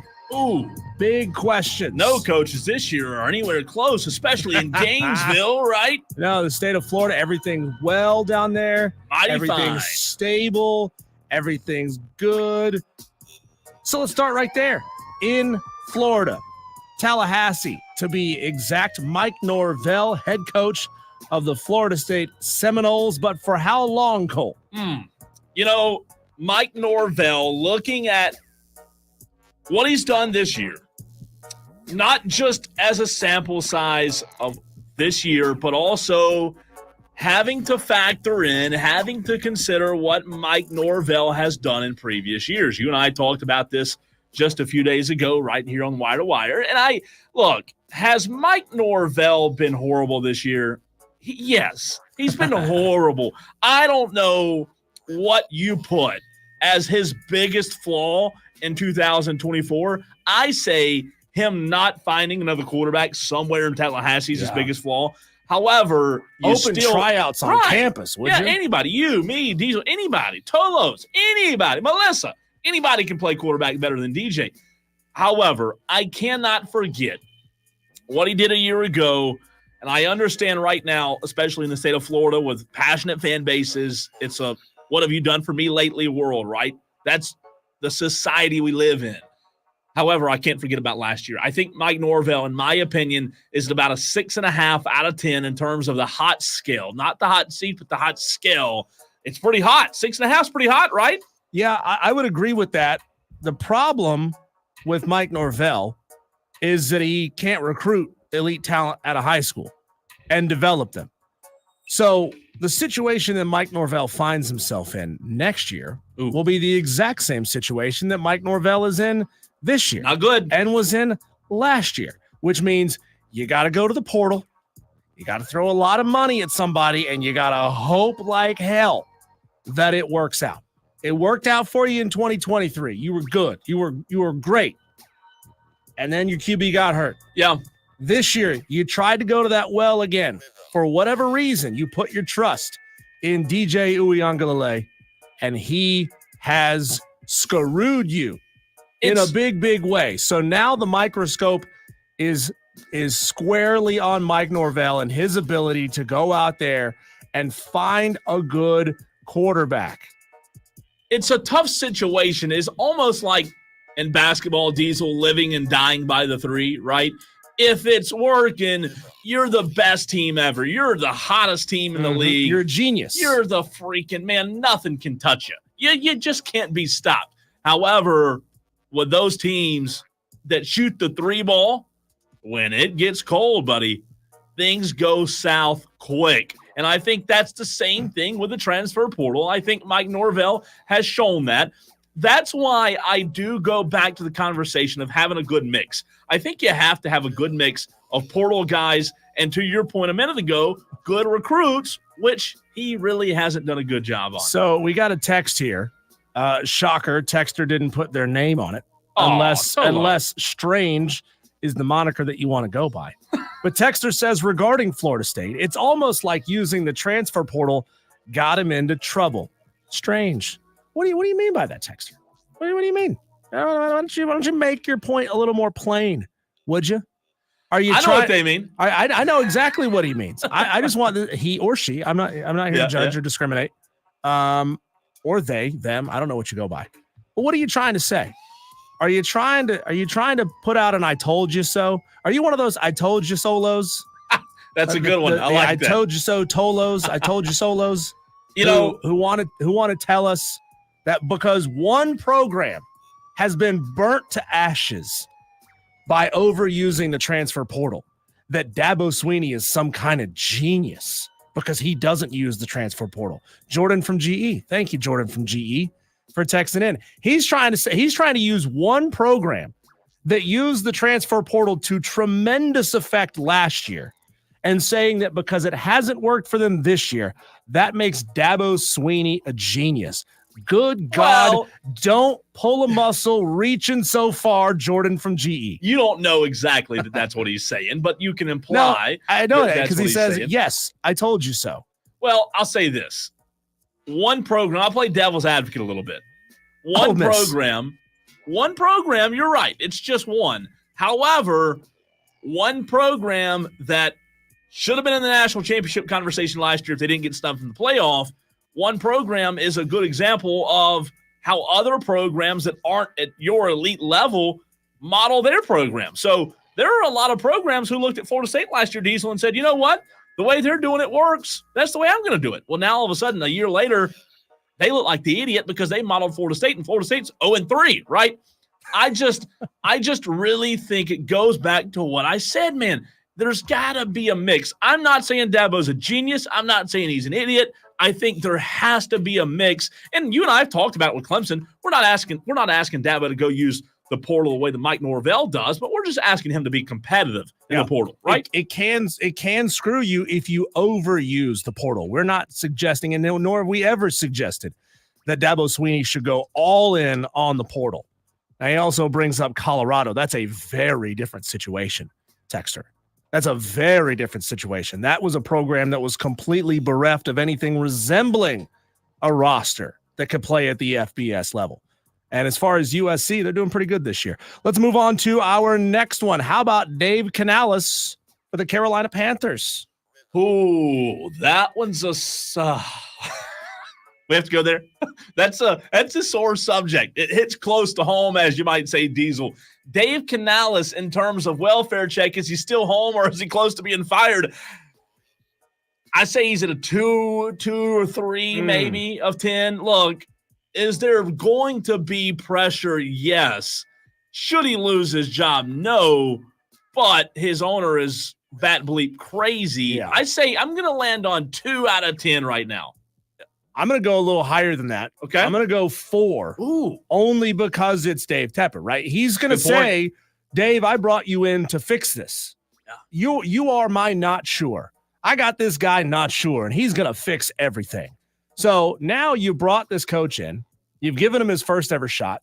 He's been a quarterback whisperer everywhere he's been before that. And within 2 weeks, he's benched your number 1 overall pick. That was your decision, Dave Tepper. You wanted Bryce Young. A lot of people wanted Bryce Young. Let's not play revisionist history. Yeah. If Bryce Young hadn't gone number 1 to the Panthers, he would have gone number 2 to the Houston Texans. So let's not pretend like other teams didn't also love Bryce Young the year he came out in the NFL draft. But we know Dave Tepper is twitchy. And I would say any Carolina Panthers head coach is almost always at a 4 out of 10. Like, there's no comfort to be had there whatsoever when Tepper is your owner. Let's go back down to the state of Florida and to Gainesville and Billy Napier. Well, this one's an easy one, right? I mean, is there any wrong answer here, Diesel, other than 10 of 10? I mean, can you possibly some way tell me I'm wrong here? I mean, I'd go 11 out of 10 if I could go 11, but the scale stops at 10. Billy Napier, I think, you know what? I want to say this. I will admit, I think I was wrong on something. I said a couple of months ago, you and I were sitting in these same chairs, these beautiful chairs that we have, these wonderful chairs. We were having the conversation of if Billy Napier could get fired maybe a month or so ago, mid-season. I said I don't think there's any way in where he gets fired mid-season. I think I was wrong on that. I think if he loses to Mississippi State, pack your bags. He's gone. I think he's dead man walking already. He is. I think there's no chance in my mind that Billy Napier, because we know how tough that schedule is going to get, right? God. They're going to get blown out a lot this year. And the University of Florida already has the money. The boosters are already ready to go to pull that trigger and fire him. They're just waiting for the right guy. I guarantee you they're contacting Jimmy Sexton and all the biggest agents in college football head coaching, and they are just waiting for a yes from a big name splash hire that they hope can keep a couple of their guys around. I wrote this down yesterday, and I want to talk about this real quick on this whole Florida situation, Diesel. Maybe a month ago, you and I talked about the portal window and the spring closing. You remember that? Mm-hmm. We talked about it not being a huge deal. However, I'll tell you why it might be a bigger deal than we made it. Ole Miss, a lot of people have linked Lane Kiffin to the Florida job. Well, I'll tell you why Florida is in a tough situation when it comes to hiring Billy Napier's replacement. Let's say, for example, you wanted Lane Kiffin. Ole Miss will be in the playoffs, right? You and I both think there'll be a playoff team in 2024. Ole Miss will be. The date of the first playoff game's December 21st. Mm-hmm. Signing day is December the 5th, the first Wednesday of December. The transfer portal window, which, by the way, is the only window of the year, also opens in December. So whether it's Lane Kiffin or any other coach, they're not going to leave before the season's over, right? They're not going to leave before the postseason. If he did go after the postseason, the cupboard would be bared. There'd be no talent. So it makes interesting when you look at this hire that to your point, it's a matter of when, not if. Yeah. It makes it interesting because coaches who are in the playoffs almost are just a dead giveaway as a no. So I find this one interesting. You didn't put this guy on your list, but I added him to your list. A guy that we very much thought was on the chopping block at the beginning of the season, depending on how it went. Mario Cristobal at Miami. Where is he now? Like, I know you beat Florida and you feel good about beating up on the little kid down the block, right? But you played Florida A&M and FIU and all these directional schools all over the state of Florida since. You're beating up on nobodies. Like, how much goodwill does that actually buy you as the head coach of the Miami Hurricanes? It can't be much, right? It's a good question. Mario Cristobal, is he the best coach since sliced bread? The best thing since sliced bread? I don't think so. Beginning of the season, I would have put him as a 4. I'd have probably put him as a 4.5, 5, right? I would agree with you. However, winning cures all. And you're right. They've played the Sisters of the Poor, right? And their nephews and the nephews, and they're blind. However, they're winning, right? And as long as they're winning, I do believe that winning will cure all. So I don't think it started as a 4. Where is it now? 2.5. 2.5. Maybe even 2. You think beating up on FAMU and Ball State drops the temperature of that seat? I think so, man. I mean, all it takes is a loss on the road Saturday against South Florida. Oh, God. Or a loss at home to Virginia Tech on September 27th ask me again. To raise that temperature right back up. Ask me next Thursday. If they lose to South Florida, you're right. It'll be raised up. I would say wait till they get to the meat of their schedule, but there is no meat of their schedule. They only play one more ranked team for the entire season. Let me rephrase that. They only play one ranked team the entire season, and that would be Louisville on October 19th on the road. That's not good. No. I mean, how much goodwill does beating up on horrible teams buy you? That's like ordering a sandwich that you think is going to have a lot of meat, and it's just like the bun, and where's the meat? What a flaccid schedule, honestly. All right, let's go to Arkansas. Sam Pittman. I think Sam's done after this year. I think Sam Pittman's done. I don't think it's a mid-season ordeal, kind of like Billy Napier in Florida. Sam Pittman, I like Sam Pittman. How can you not like Sam Pittman? However, I believe the excitement's fizzled out. I believe the tenure – I do believe that Sam Pittman could still do some things this year to change my mind. However, with that schedule, good luck. I'm going to say Sam Pittman's at 7 out of 10, but at the end of the season, I'm not shocked with the Tyson money going and getting Cal for the basketball program. Like, they've got the funds. They've got the money, and Sam Pittman's not the answer. Sam's gone. I know they like him. I know that he's a likable guy, but you got to win. You do. You got to win. You just got to do it. Texter says Florida stinks, but calling them the sisters of the poor is a bit harsh. Is it really, Texter? I don't know. Really? Explain to us why. I don't know. That's harsh. Are we talking about the same Florida Gators here? They're bad. Another texter says Lane Kiffin is not leaving Ole Miss. That's a terrible take. Did any of us say that he was gonna leave? No, nobody said that. What he said was, we've heard a lot of talk about it. And here's why he won't. Yes, exactly. Texter, comprehension is key. Don't hear a name and fly off the handle without understanding what it is you're flying off the handle about. How about Mike Houston at East Carolina was great. Great at James Madison when they were still FCS. Has not been able to turn around a second purple team, though. You know what? We talked about Mike Houston yesterday. That's why I put it on this list. Mm-hmm. It's interesting because I think he's a really good coach. Like, I think he would probably be considered, Diesel, for a lot of jobs in college football. However, if you can't take care of North Texas and Florida Atlantic and Temple and Tulsa when the time comes and you're not competing for an American championship, I do believe the pressure is there. I really do. And look, they lost App State by 2 points. So we'll see.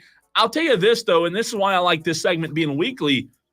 This could change big time if they go knock off Liberty, right? Right. That'd be a big win. Right now, I have them at a 6. Is that too high? I'm with you there because I read the East Carolina message boards after App State beat them last week. Because, I love to watch teams that App State beats melt down. Implode. And they hate Mike Houston.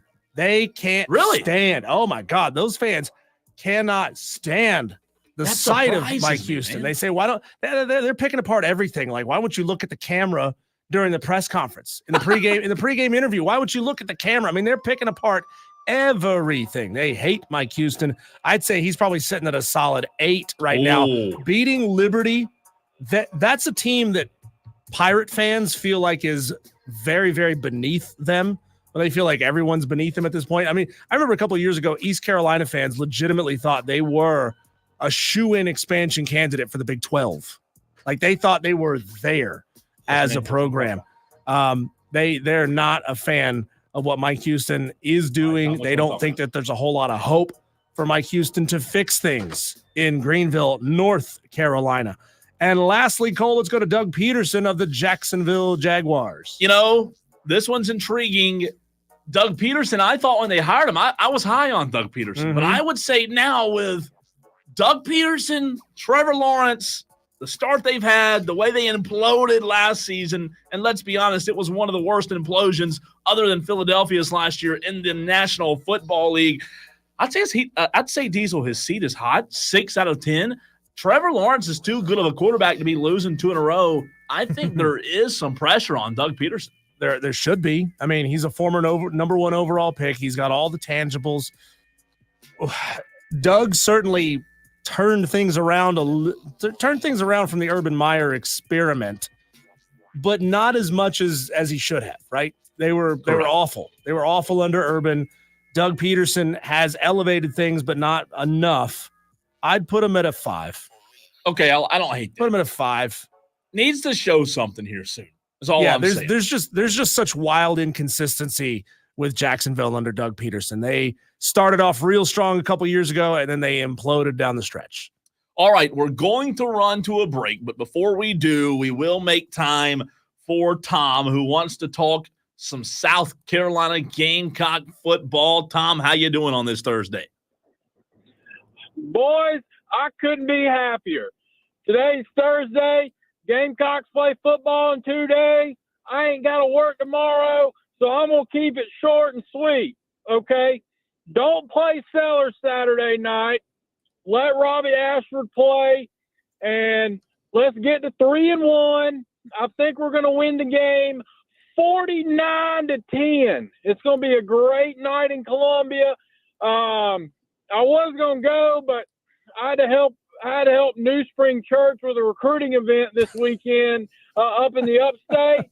But Gamecocks are going to win. Still got a better record than Clemson. And Diesel, I got to say this about your App State Mountaineers tonight. Gio Lopez, you may not know the name now, but you will after the game. The South Alabama, whoever they are, is going to win tonight in a battle. I expect a lot of points. They scored 87 last week. We all know what happened to App State against Clemson, unfortunately. But it's going to be a great football game, a lot of points, and people will know who Gio Lopez is after the game tonight.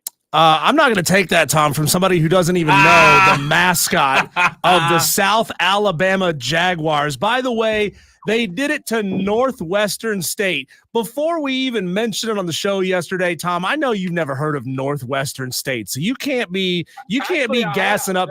They're in Louisiana. You can't be gassing up a performance against Northwestern State, but I appreciate the call anyway.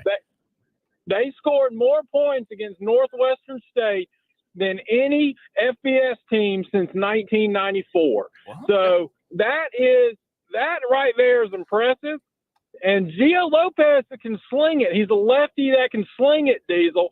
And they got some good wide receivers. It's going to be a great football game if you love offense tonight. No, I know. South Alabama has improved big time over the past 5 or 6 years. I mean, it wasn't but 5 years ago, the Sally Jags, as I like to call them, they were a laughing stock of college football. They were terrible, but they've had a couple of good head coaches roll through. They've got themselves a beautiful brand new football stadium down there. And, I like what they're doing down there. And as a matter of fact, our frequent guest of the show, Jake Crane, was a former coach at South Alabama. Not the head coach, but he was a position coach at South Alabama. He knows what he's talking about. Tom, we appreciate the call. He said very clearly, Diesel. Did you hear that? He's putting me on upset alert. I like it. That should be a good one tonight, though, right? Texter says that caller, Tom, projects his voice louder than Rob Brown. Could you imagine those two? Could you imagine being trapped in a phone booth with Tom and Rob together? The phone booth would explode. It would literally explode. Shatter the glass. I'm excited now. Look, 5 minutes ago, I was not excited about Georgia Southern and App State. Yeah. But guess what? I am now. South Alabama. Texter Wrong says team. Resilient ignorance is that guy's personality. Where did I get Georgia Southern from? South Alabama and App State. I wasn't excited about it, but now I am. I love Tom. Tom's something else. All right, Diesel. We I don't know if you remember this. Back in the summer, the dog days of summer, we talked about Clemson moving into the top 10. Right now, they're 21 in the AP poll. We decide next when the movement will come that puts the Tigers in the top 10.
conversation, Diesel, back in the dog days of summer. And it's interesting because I believe that Clemson, at some point in the season, if they want to find themselves in the college football playoff, will have to sneak into that old top 10 that they're used to being in, right? That they used to find themselves in all the time. And not only the top 10, the top 4, or they used to find themselves. Right now, the Clemson Tigers are number 21 in the AP poll.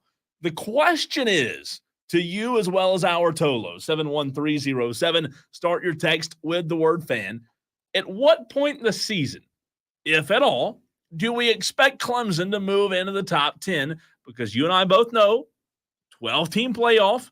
That 12, we don't know for sure, but we think needs to be, the 12 will probably be highest ranked G5, right? Maybe 11 or 12, somewhere around there. So Clemson's going to have to be in the top 10 if they want to find themselves in the playoff. Question is, when?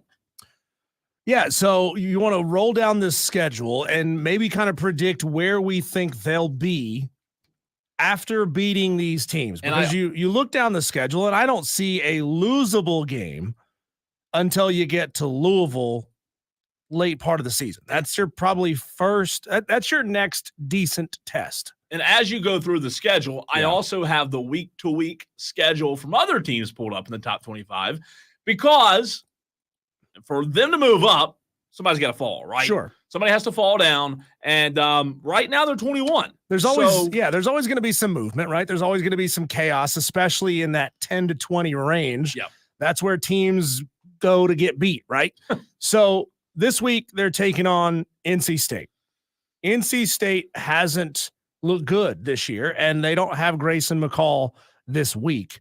So I don't know that beating NC State, and I mean, sure, the way you beat them definitely matters, but we can't predict how we think they're going to beat. I think Clemson is probably going to beat NC State by 21, 3-touchdown win against a very depleted NC State team. So if they beat them by the predicted spread, I think Clemson probably moves up to like 18. I don't think beating NC State buys you a whole lot in the mind of the AP voters. You know what? I also look at, because I agree with you, I don't think Saturday's game will be close. I also look at who's below them, right? Iowa State in the AP polls 20, Louisville's 19, Michigan 18, Notre Dame 17, LSU 16. For example, Iowa State has Houston this weekend. Houston's 1-2, haven't started Big 12 play yet. Not the best team out there anymore. They used to be, not anymore. Iowa State. What other teams ahead of Clemson is what I look at in terms of movement. Obviously, to your point, Clemson needs to win and look good doing so, but what teams do we see above Clemson, ahead of Clemson right now, that maybe we would consider a fraud? Maybe we would consider, hey, in the tough SEC, they're going to fall. I'll tell you, for example, Oklahoma, LSU, Diesel. Right now, in the AP poll, Oklahoma's 15, LSU's 16. One of those two schools, in my opinion, in the next 3 to 4 weeks is going to plummet. Sure. They're in the SEC. Oklahoma may be out of the top 25 in the next month. Well, one of them, I mean, obviously one of them's got to, right. You're right. One of those teams is going to fall. And I'd be willing to bet at this point it's probably going to be LSU of those two, if I had to pick. Yeah, I mean, or both.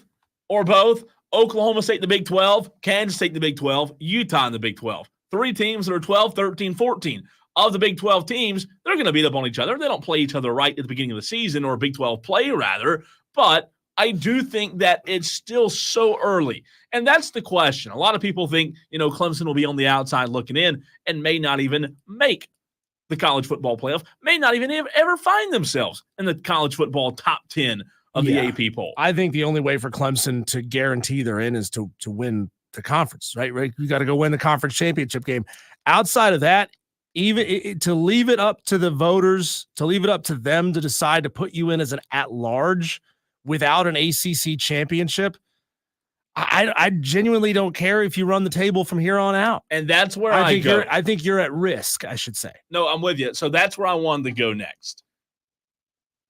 If you don't win the conference, you have NC State, Stanford, Florida State, Wake, Virginia. Then things get a little tougher. Louisville, VT, Pitt, maybe. Then you have the Citadel in South Carolina. Would it be fair to say, Diesel, that when you look at Clemson's schedule, again, right now in the AP poll, they're 21. Would it be fair to say, even if Clemson wins out in the regular season and beats South Carolina, they still won't find themselves in the top 10? And the only way they do is exactly what you just said. They have to go win the ACC to find themselves in the top 10, which would be a big jump. 11, 12, 13, you win the ACC, all of a sudden you're all the way into what, 4? Conference champion, right? 3, 4, 5? So I don't know that beating, and this is not meant to be a disrespect to South Carolina, I don't know that beating South Carolina at the end of the year is enough to squarely put you in the top 10, only because we know that Lenora Sellers has been a little banged up this year. Maybe that continues, maybe it doesn't. We know that they've got an incredibly difficult schedule ahead of them that is set up for South Carolina to lose a lot of football games. Yeah. So just by virtue of a depleted quarterback situation and a deceptively poor record, South Carolina will be a good football team this year, but I think they'll have, as they do, I think in more years than not, they have a deceptively bad record. Most of the time, they're not as inept as the record says they are. So I just don't think that the AP voters, who a lot of which, especially on the West Coast, the East Coast voters may know, right? They may have a good sense of who they think South Carolina is. Yeah. But the West Coast voters, all those ones from Boise, Idaho, and Washington and California, they don't really know who and what South Carolina is. So, I mean, they're not paying attention that you looked really good against LSU and still lost the game. All they'll know is you lost to LSU, or all they'll know is that by the end of the season, you're 6-6. So they're going to look at you as an average football team. But I think, Cole, they beat NC State, and that raises them to 18. And I know that there's going to be a lot of movement around here. So it's real difficult to predict a lot of that movement, but as it always churns, as it always is, I think beating NC State raises you to 18. Beating Stanford, you might get to 16. Winning at Florida State, that's not going to mean a whole lot to the AP voters. That's good for 15th. You win at Wake Forest, that's not going to help you a whole lot. That may move you to 14. Beating Virginia, that's not going to move you at all because nobody gives a rip about Virginia. And then I think beating Louisville at home might be the ticket to move you into the top 10. I think that's the first opportunity to get you into the top 10. And of course, it could happen before then just by virtue of other teams winning and losing around them. But you run the table, I don't think there's any chance until beating Louisville to get into the top 10. Eric points out that Iowa State's playing Arkansas State this weekend, not Houston. I had the weekends. I was looking one weekend too far in advance. Thank you for that, Eric. They play Houston next weekend. You're right, Arkansas State and Iowa State this weekend. JB on the YouTube stream, Diesel, says they won't make the playoff. They'll be 10-2 going into the ACC title game. 10-2. Did he say 10-2? And lose to Miami and will be 10-3. I want to get the Mad Crabs points. I like how in a JB second. is now a closet Gamecock fan. Not a. Oh God! I just forgot his old name, Spur Daddy. Spur Daddy. Yeah. How did I forget Spur Daddy? Yeah, I think JB. I think there's a real risk, maybe chance. There's a real chance that JB changes his handle back to Spur Daddy by the end of the season. If they beat LSU, he would have. Yeah, probably. If they would have beat. Now I'll say this, JB. I don't agree. They'll be 10-2 going into the ACC title game. Who are those two losses? Louisville? I think he's calling South Carolina. Could be. I think I told somebody today before the show, I said if they played today, I think it'd be a good game. I really do. I think it'd be a good game if they played today. Madcraft, a 2-loss Clemson would make the playoff if they lose the ACC championship, but it's a decent game. I don't know that I agree with that. That's assuming they played an undefeated 1-loss Miami team. They have 2 losses, man. I see them on the outside looking in. Madcraft says if they play anyone else in the championship game and lose, then no. Well, they're going to play Miami. Miami plays nobody this year, so they're going to play Miami. If they make it there, they'll play Miami. JB says, no, I'm not a closet Gamecock fan. No change coming, brother. Georgia and my Gamecocks. What do you mean, Georgia? Oh, I'm sorry. You're right. Is he spreading his allegiance around? No, I'm sorry. Those were the 2 losses. So he's calling. Okay. He's saying they lost to Georgia, which they did, and they're losing to Carolina. Gotcha. How about that? Interesting. Pac-Fan Shuff just got his upset pick challenge in. He's taking Michigan State over Boston College plus 6.5. Pac-Fan Shuff. I looked at that game. It's not a bad pick. I don't like that. It's not a bad pick. The problem is Michigan State's quarterback throws a lot of picks. So then it'd be a good pick. And he's on the road at a Bill O'Brien-led Boston College team. We'll see. I didn't feel confident enough to take that one, but I certainly looked at it. When we come back, Cole, let's take a look around the sports world, see what else is happening out there with our Daily Wires. That's coming up next.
A lot happening in the sports world. Let's see what's kicking out there. These are our daily wires. But the Braves broke their 3-game losing streak last night by beating the Reds 7-1. Braves will have Chris Sale on the mound today. They won. They won already? 2 in a row. There you go. 15 runs One for more. the Bravos. And that's called a winning streak. Yeah, but not for the Braves. It has happened before. They won't win one more.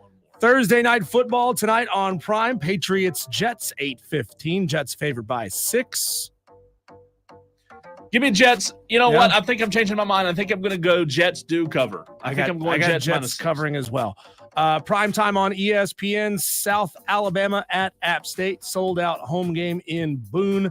App State doesn't tend to perform very well in these biggest spotlight scenarios.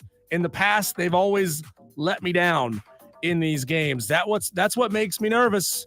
I mean, Tom yelled in my ear and said South Alabama might get my App State Mountaineers tonight.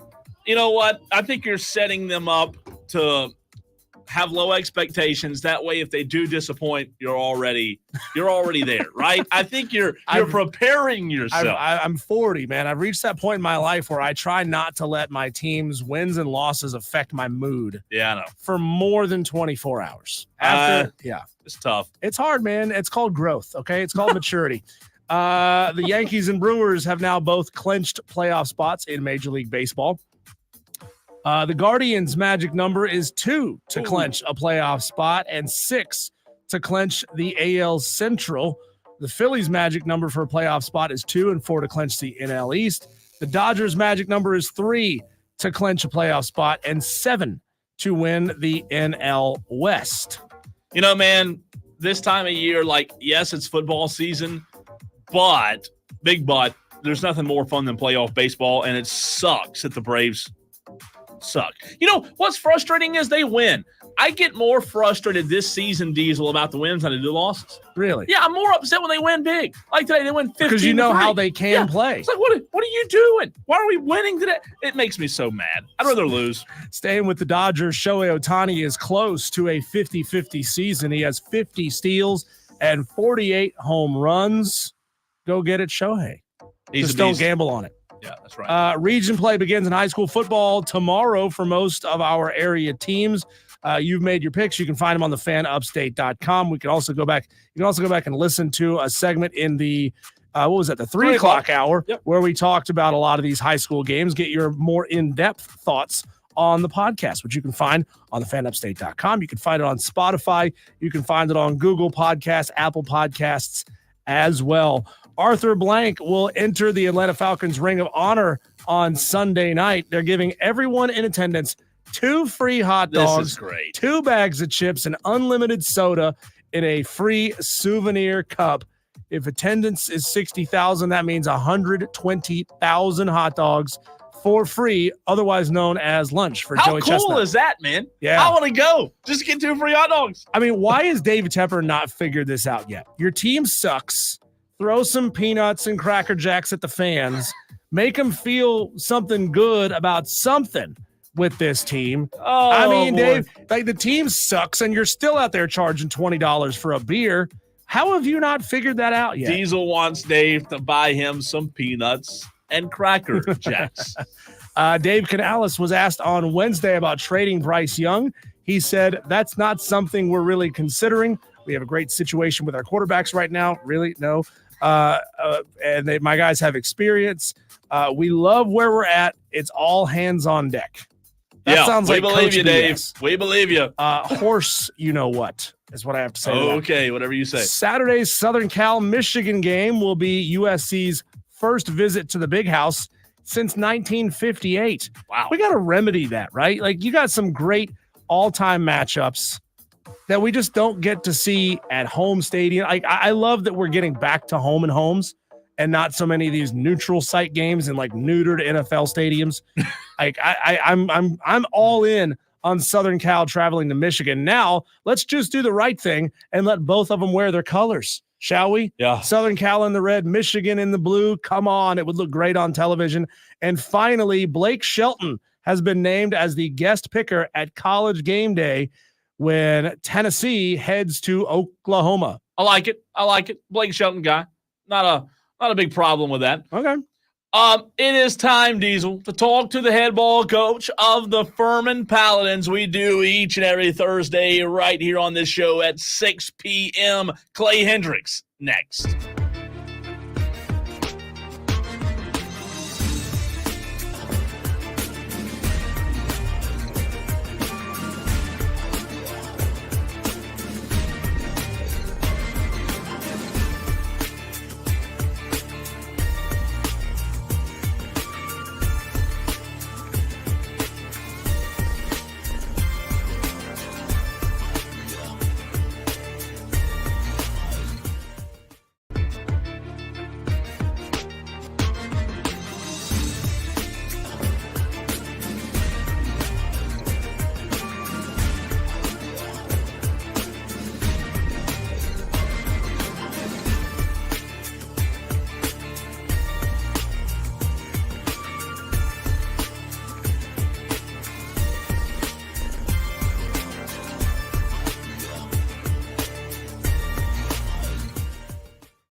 Furman fans, it is time, as we do every Thursday at 6 p.m. right here on the Fan Upstate. We talk Furman Paladins football with the head ball coach of the Furman University Paladins. Always a pleasure talking to Coach Clay Hendricks. And, Coach, I can imagine that this interview today that you're doing with us is a little bit more lighthearted, fun-spirited because of the big win you guys had on Saturday. Congratulations, Coach.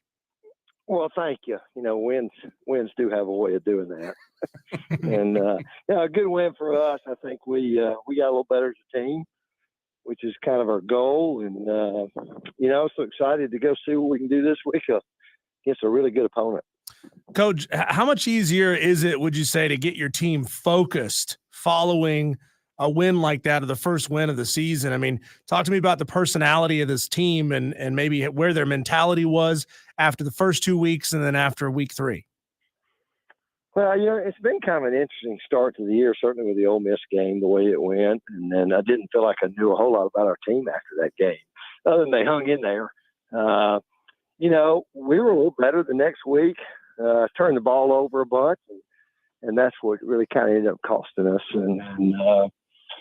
But I just, like I said, starting to get a little better, starting to show. I feel like really after 2 games, I feel like I can kind of measure maybe kind of who we are, what I think our strengths are, where our weaknesses are. And, we're a young group, and I started a true freshman last week. I guess he was the National Player of the Week for his first start, National Freshman of the Week for his first start. So that's a pretty good way to start it. But I know he's got some ability. He'll get better. He's made of all the right stuff. But this group, I tell you one thing that's been kind of fun about them is a younger group. They just kind of work. Don't seem to be too high or too low. And, as a coach, you kind of enjoy that. Coach, you talk about starting a freshman, this team being young.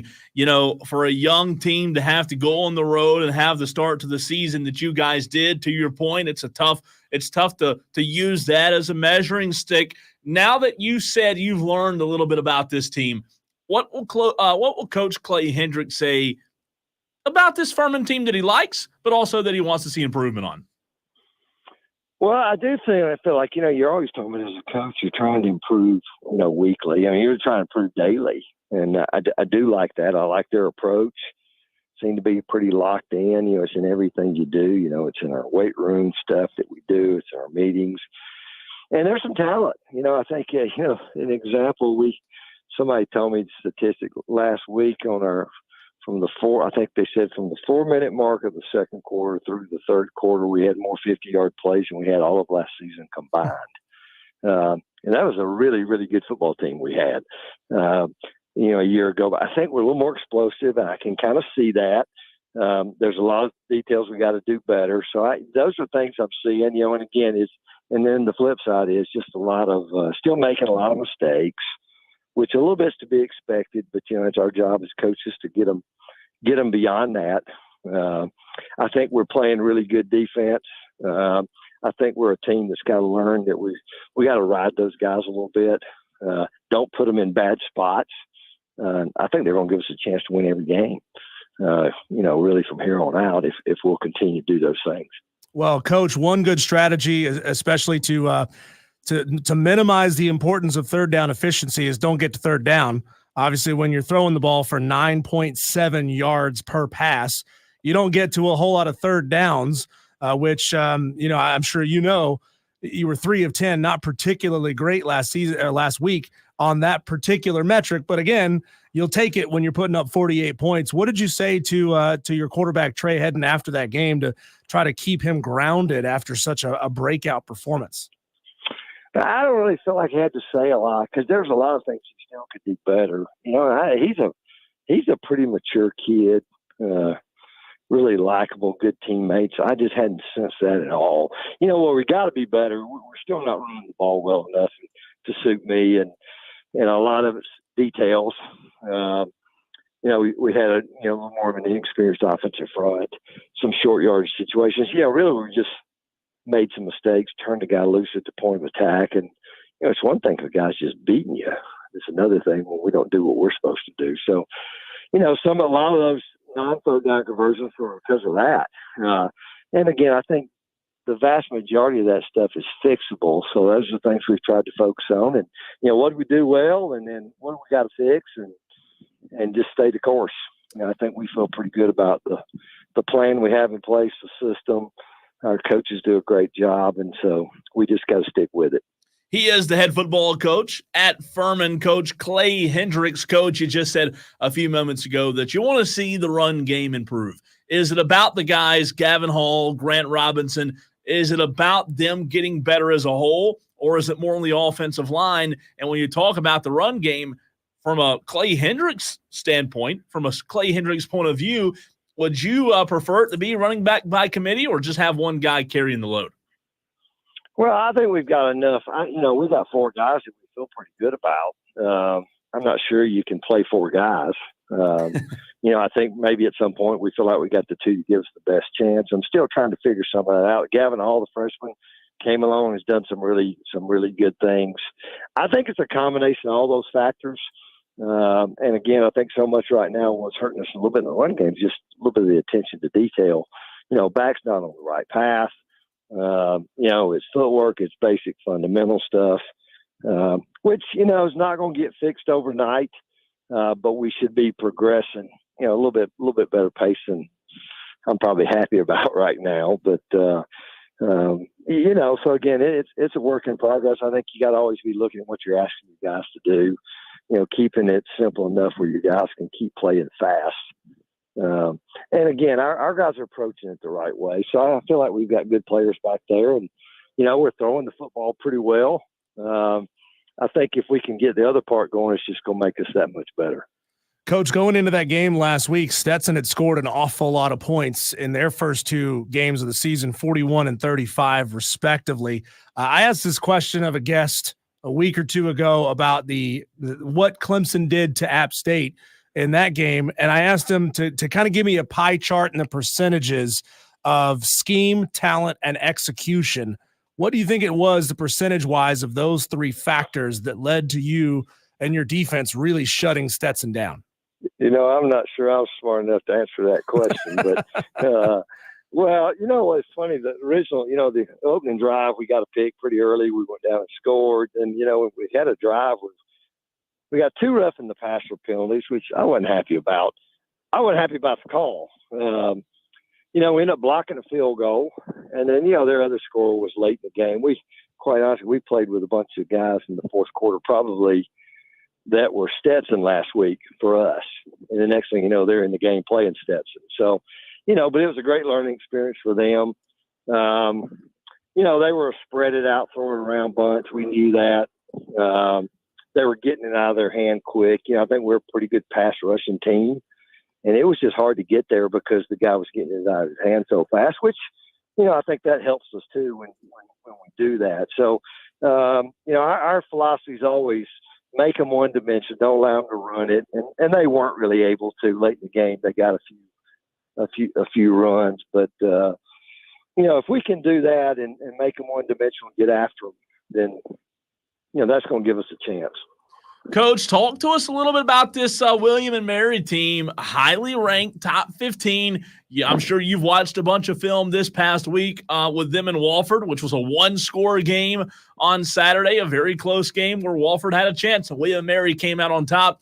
What does William and Mary concern you about from a Furman standpoint? Well, they're kind of the opposite of us. From a standpoint, they're a really old football team, particularly on the offensive side of the ball. Up front, couple of good running backs. Quarterback's been around a long time. He's an athlete. He's a true dual threat guy. And, it's pretty clear they want to run the ball. That's who they are. They're certainly capable in the passing game. Most of it's play action. They try to get the quarterback on the move a bunch. I really think this game will come down to who runs the ball the best. Because they've been pretty good at it.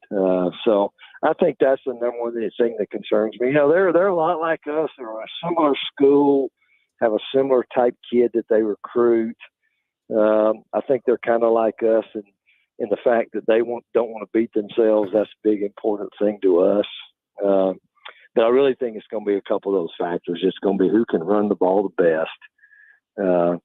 you know, and who can take care of the ball? Who's going to win the turnover margin? You know, they've been pretty good at taking care of it. You know, we went from 4 turnovers to none, you know, and then we went from getting none to getting 3. So hopefully that trend continues. We've been a pretty good team in that area. And so I think that those will be kind of the side factors in this game. Coach, I want to ask your general thoughts. I don't know if your team has been called with a targeting penalty this year, but I'm sure it's happened at some point over the last couple of years. Now that we're really a few years into getting after that infraction in a big way, there's a debate between, you know, the letter of the law versus the player's intent when a foul like that is called. I believe it should be reviewable or even reversible for severity, intent, what the target did to maybe cause such a penalty or such a bang play to happen. What are your opinions on whether or not there should be adjustments to that targeting rule?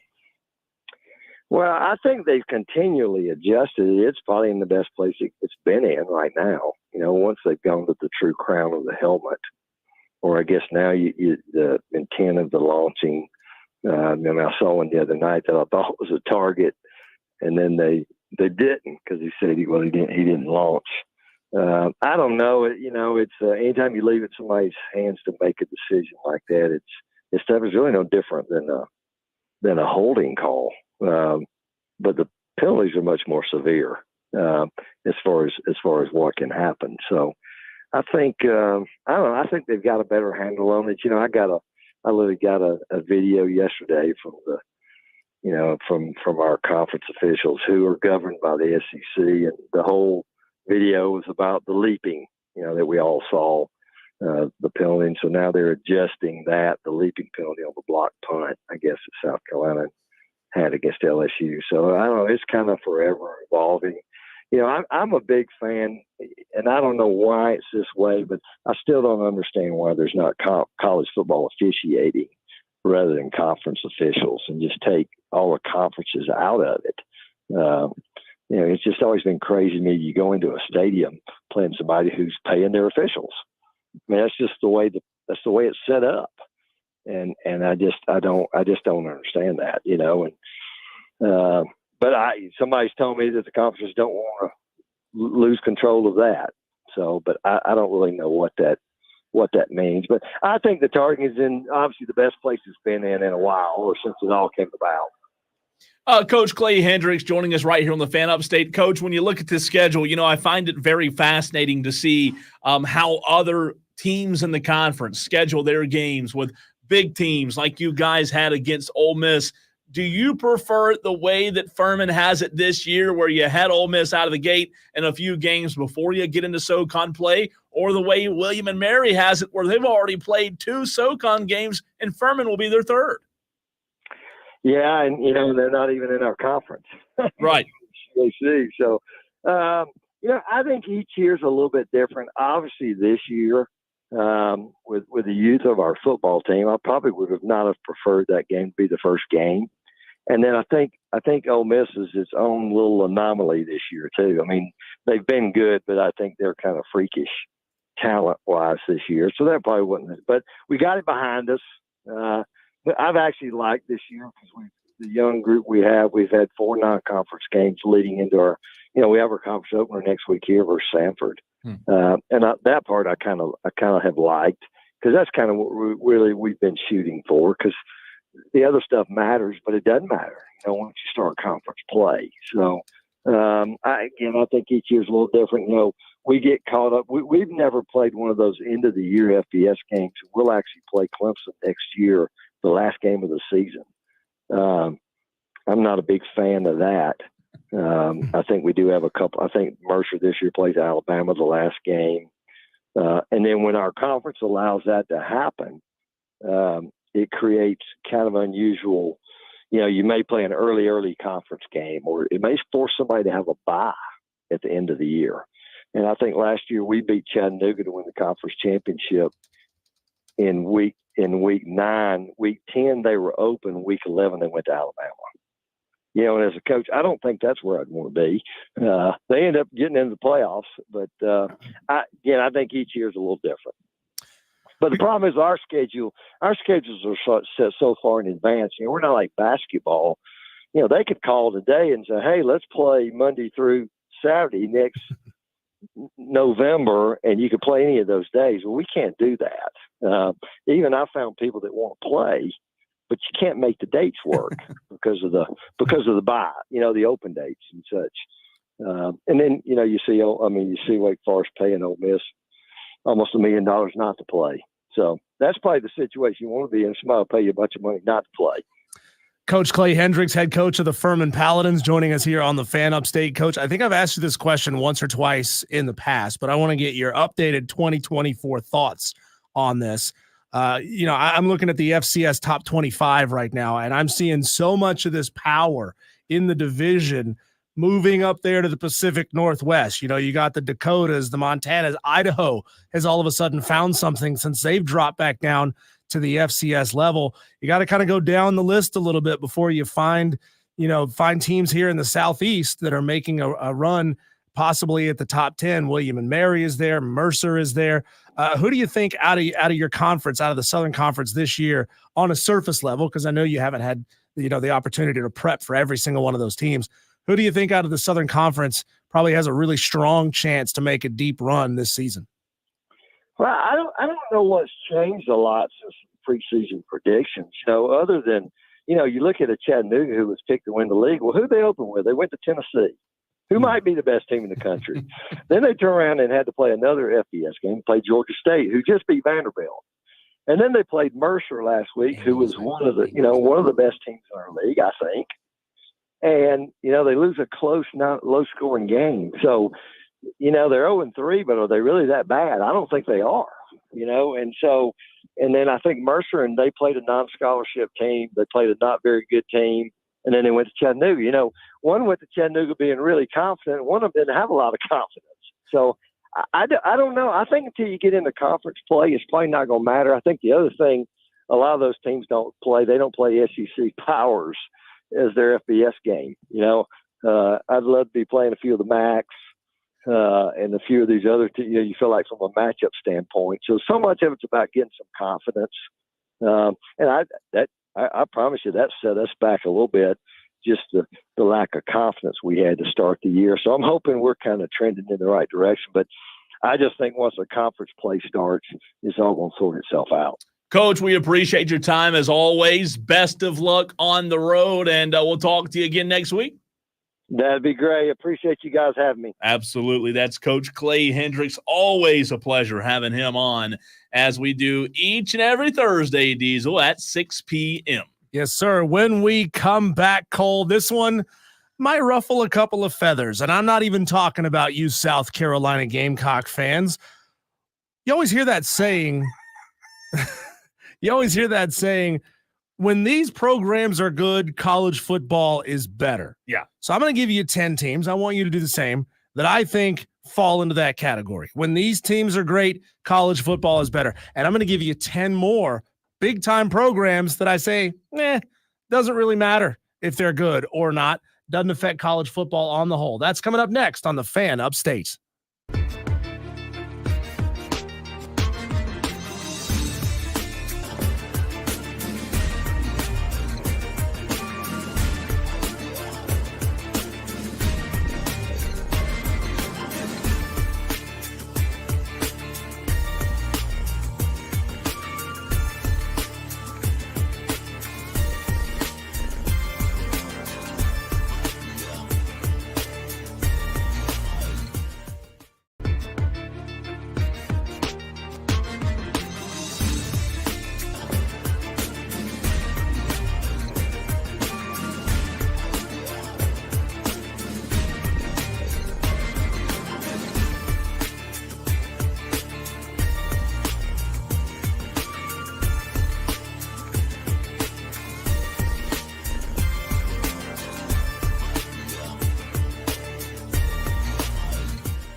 Cole, you ever have a segment idea that you know is going to piss some people off? Just about once or 6 times a day. I got a feeling that this one is going to elicit a couple of phone calls late here in the show, as this is usually, as people are starting to wind down, go to dinner. Maybe some of you are on your way out to dinner. Well, guess what?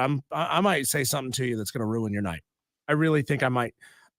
Cole, you know that saying, if this team is good, college football is better for it. Yes, I do. I'm gonna give you. So if there's teams that make college football better when they're good, there's also teams that are good that it doesn't really matter on the whole to college football if they're good or not, right? It stands to logic that is the case. So I'm gonna give you 10 teams that I think fully fall into that category of when these teams are good, college football is better for it.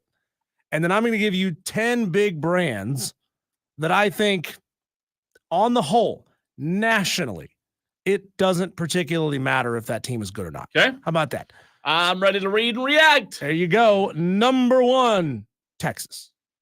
Terrible for college football, right? Is that what you mean? Yeah, no, it's great for college football, right? It's a huge market. It's got to be the hungriest market for football in America, Texas. It's hard for me to think of 1 or 2 or 3 other schools, Diesel, that have more of an impact. I just tell you this, man. I remember Vince Young and watching those national championships. That's the game that made me a college football fan. Right. Him and Reggie Bush, right? Like, I love Texas being a part of college football. So I'll agree with you. I'll even go a step further and say you might have a fantastic list, but I'll say Texas, they mean more to college football than a lot of others, even Alabama. And they've been down bad for a long time. And by the way, Texas is back. Yeah, and they're back. Well, they're not back until they win something. You got to win something before you're back. Just getting in the room doesn't necessarily make you back. So I'm going to run through these a little bit faster because it's easy to justify all of these. Okay. So here are my 10 that need to be good for college football to be good: Texas, Georgia, Alabama, Ohio State, Miami, Oregon, Southern Cal, LSU, Tennessee, and Michigan. Okay. Those are my 10. I'm going to push back on Ohio State. Okay. I think it doesn't matter to college football if Ohio State's good. I don't think so. Really? Diesel, I think the entire country hates Ohio State. I know, but that's what makes them important to college football. Everyone hates them. They're smug asses. They got so much. It's a huge school. It's gigantic. They got more money. They do. I mean, Ryan Day is as elite gets, and their fan base still hates them. Because he couldn't beat Michigan several times in a row. Look, I know they're elite. I know they have a fantastic fan base. And I'm going to, we have a ton of Ohio State Tolos here in the upstate. I'm going to piss them off. That's okay. I don't think they mean as much to college football as other teams. OH, more like, oh no. Right. I mean, I'll just tell you this. Of the teams you gave, and by the way, I like your list. I didn't see Clemson on that list, but I like the list. Texas, I can't argue with Ohio State over Texas, Georgia, Alabama. The only thing that I could say is maybe Ohio State means more to college football than Tennessee. Maybe they do. Tennessee may be the only team on the list. And I know Tennessee has that old mystique, with Peyton Manning, and they do mean a lot. Oregon, the Nike money, without the Nike money, what's Oregon? Maybe I'm wrong there, but maybe Oregon just bought their way. But you can't take the money away because it's there. But they're frauds. Yeah, they're frauds. I don't like Oregon. Never have. So I'm glad you pointed that out, Cole. Okay. That one particular school was not on my list.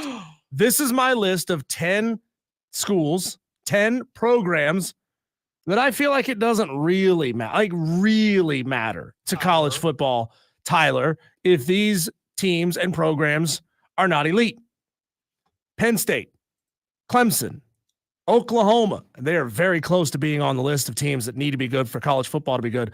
Ole Miss, Utah, Notre Dame, Florida State, Nebraska, Texas A&M, and Washington. That's good. Madcraft chimed in on the YouTube stream and said Notre Dame and Nebraska. Diesel. Well, okay, Madcraft, if you want to add Notre Dame and Nebraska to the list of 10 teams that have to be good to make college football great, we're only going with 10. You can't expand this thing to 12. We're not doing conference expansion on this thing or playoff expansion on this thing. You got to take 2 of them away, Madcraft. I agree with that.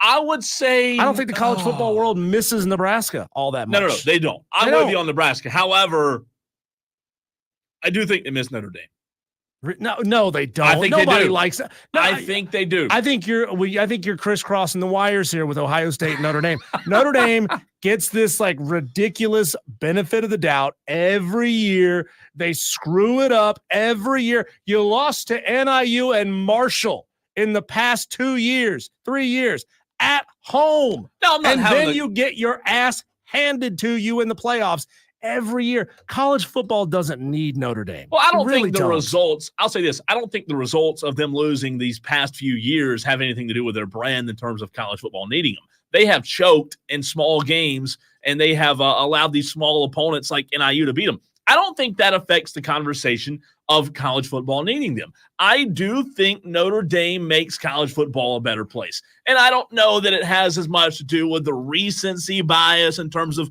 what have you done for me lately. I don't have on your teams that doesn't matter list, I don't have a ton of problems with Ole Miss.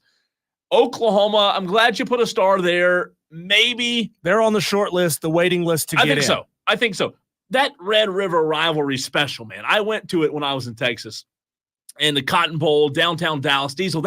Those two fan bases absolutely hate one another. I mean, hate each other. You think they're terrible people just because of what color T-shirt they wear? It's tough. I'm glad you made the list 10 because it's tough to have 10 and not 12 or 14. Yeah. Well, if you do that, if you expand it that much, then nobody matters. It takes the conversation away, right? And nobody matters because it's watered down. The only thing that I still have a problem with Oregon. I still have an issue with Oregon being on the list. And maybe it's an issue of them not having the history that other programs have. Maybe that's the problem. But for whatever reason, I think on my list, I would take away Oregon and I would take away the Buckeyes. Get rid of Ohio State. Because you got a hatred for Ohio State. This is your own personal bias, and that's what confirms that it's real. Nothing to do with what he hates. Zero. Nothing. I don't know what you're talking about. Penn State's interesting. I think Penn State's kind of on that gray area line, but I'd agree with you that I put them in the doesn't matter category. I'm going to take Ohio State out. I'm going to take Ohio State and Oregon out. I'm going to put Notre Dame and Oklahoma in. So I'm with you on the Notre Dame and Georgia. Oklahoma in. Yeah, I'm going Texas, Georgia, Bama, Notre Dame, Miami, Oklahoma, Southern Cal, LSU, Tennessee, Michigan being the top 10 teams that need to be. So you, as a Clemson Tiger fan, agree with me that college football doesn't really need Clemson to be great? Well, no, I don't think so. I don't think they've had enough. Like you have to put some history in this thing, right? Like I had a national championship in 1981, but when I put together this list of teams that make the sport better, I'm thinking of teams that have had a rich tradition, rich history. And I know Clemson, speaking of just Clemson itself, they have a nice history and tradition. That's fine. But in terms of the entire nation, people don't think of Clemson when they look at the history of college football in the United States. They just don't. Let me defend myself on adding Oregon, because Oregon was that first team that started adding the visual element, the flash, the flare, the swag, the yellow. Everybody look at us. We're changing our uniforms every single week. I think they've been, even though they haven't won national titles, I think they've been massively impactful on the game of college football. And, it is a very big regional chunk of the country to say to add Oregon in there. So that's why I'm saying Oregon. I think they mean a lot more than you think to college football. Yeah, but you didn't push back on Southern Cal. Didn't push back. Oh no, didn't Southern push back Cal, on LSU. You didn't push back on Michigan or Miami. It's hard. 10. I told you, 10's hard. 10's hard. Tough. I'm telling you, I understand that I took Ohio State out, but I'll also say, look, you can't have Michigan without Ohio State. You got to have both. So I'll put Michigan, I'll put Ohio State back in because they have to, right? If you're going to have one, you got to have the other. They both have to be in there. So I'll take Oregon out. I'll sub them for Oklahoma. How about that?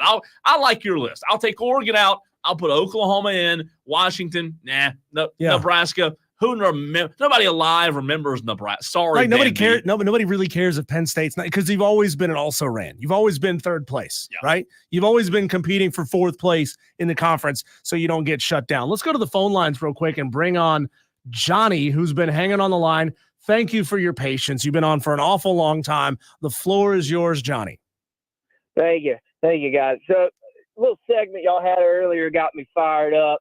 Great show so far. Thank you. But Clemson is top 10. I got a better chance of going to the gas station down the road, buying a scratch off and hitting $100,000 than Clemson does making top 10.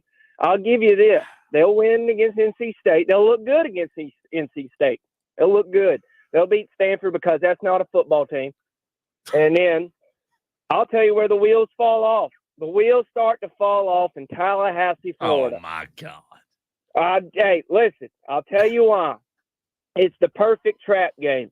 They're going to be riding high. DJU, he's heard the talk. He's going to want to win that game more than any game on the schedule. And Florida State is desperate to turn this season around, and that's where Clemson gets upset. Wheels fall off there. Johnny, you want to make a bet? We'll get to that. Louisville is just a better football team. Yeah, it just is. I think Jeff Brom's got an overall better football team right now.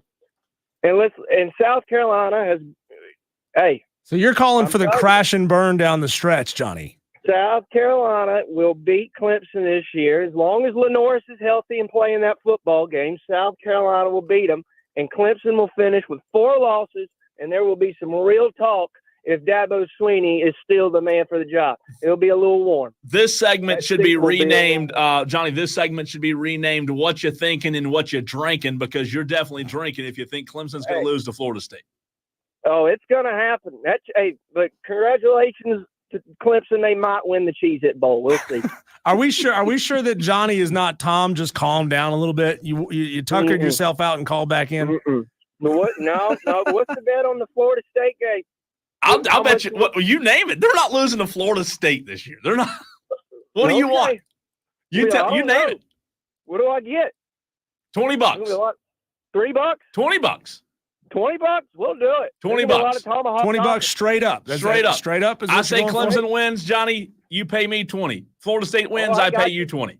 We'll figure it out. We got you. I'll do it. Figure it out. Terms are. Do both sides agree to this? I agree. Oh yeah. I don't know that this is legal, but there's a lot of tomahawk chopping. My dang uncle's a booster for Florida State, and I'm going to call him about halftime, and he's already going to have all the drinks ordered in the champion section ready to go because he's going to be partying at halftime because that's how big Florida State's going to be up. Thanks, Johnny. Booster, more like a buster for Florida State. Good God. Did we just make a monetary bet on there? I'm not sure. Nobody, I don't think it's legally enforceable. I don't know. Nobody heard that. It's a gray area for the FCC. Sorry. Fat Pain says this guy is smoking crack on the text line. 71307, by the way. Remember that conversation never happened. Remember that? Oh, it was so good. What was he calling? High school girls soccer or something? Calling the soccer moms and he was saying, look at her over there. She looks like she's got a lot of attitude or something. That was early back when we started the show, like what, April, May? Oh, that might be one of my favorite hot mic moments of all time. Oh, it's incredible. I just want to do a header off the top of the press box. Man, it's too low. It wouldn't kill me. Good God, man. Unfortunately, the press box is too low. It wouldn't kill me. Those were real words spoken from that guy. That guy needs to be employed in a high-ranking official at Barstool now because he would be excellent. I thought you were going to say he needs to be in the Hot Mic Hall of Fame. Well, he is now. That's incredible. A medal stand at least, but he's in the Hall of Fame. That is for sure. All right, one more to go. We'll revisit Andy Dalton, Raiders. Few days from now, it's getting closer for the Red Rifle. How we feeling? How you feeling next?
So, Diesel, I was going to talk about Andy Dalton here, but, in radio, sometimes you just you pivot, right? And Andy Dalton, the Panthers aren't any good. We've talked about him enough today.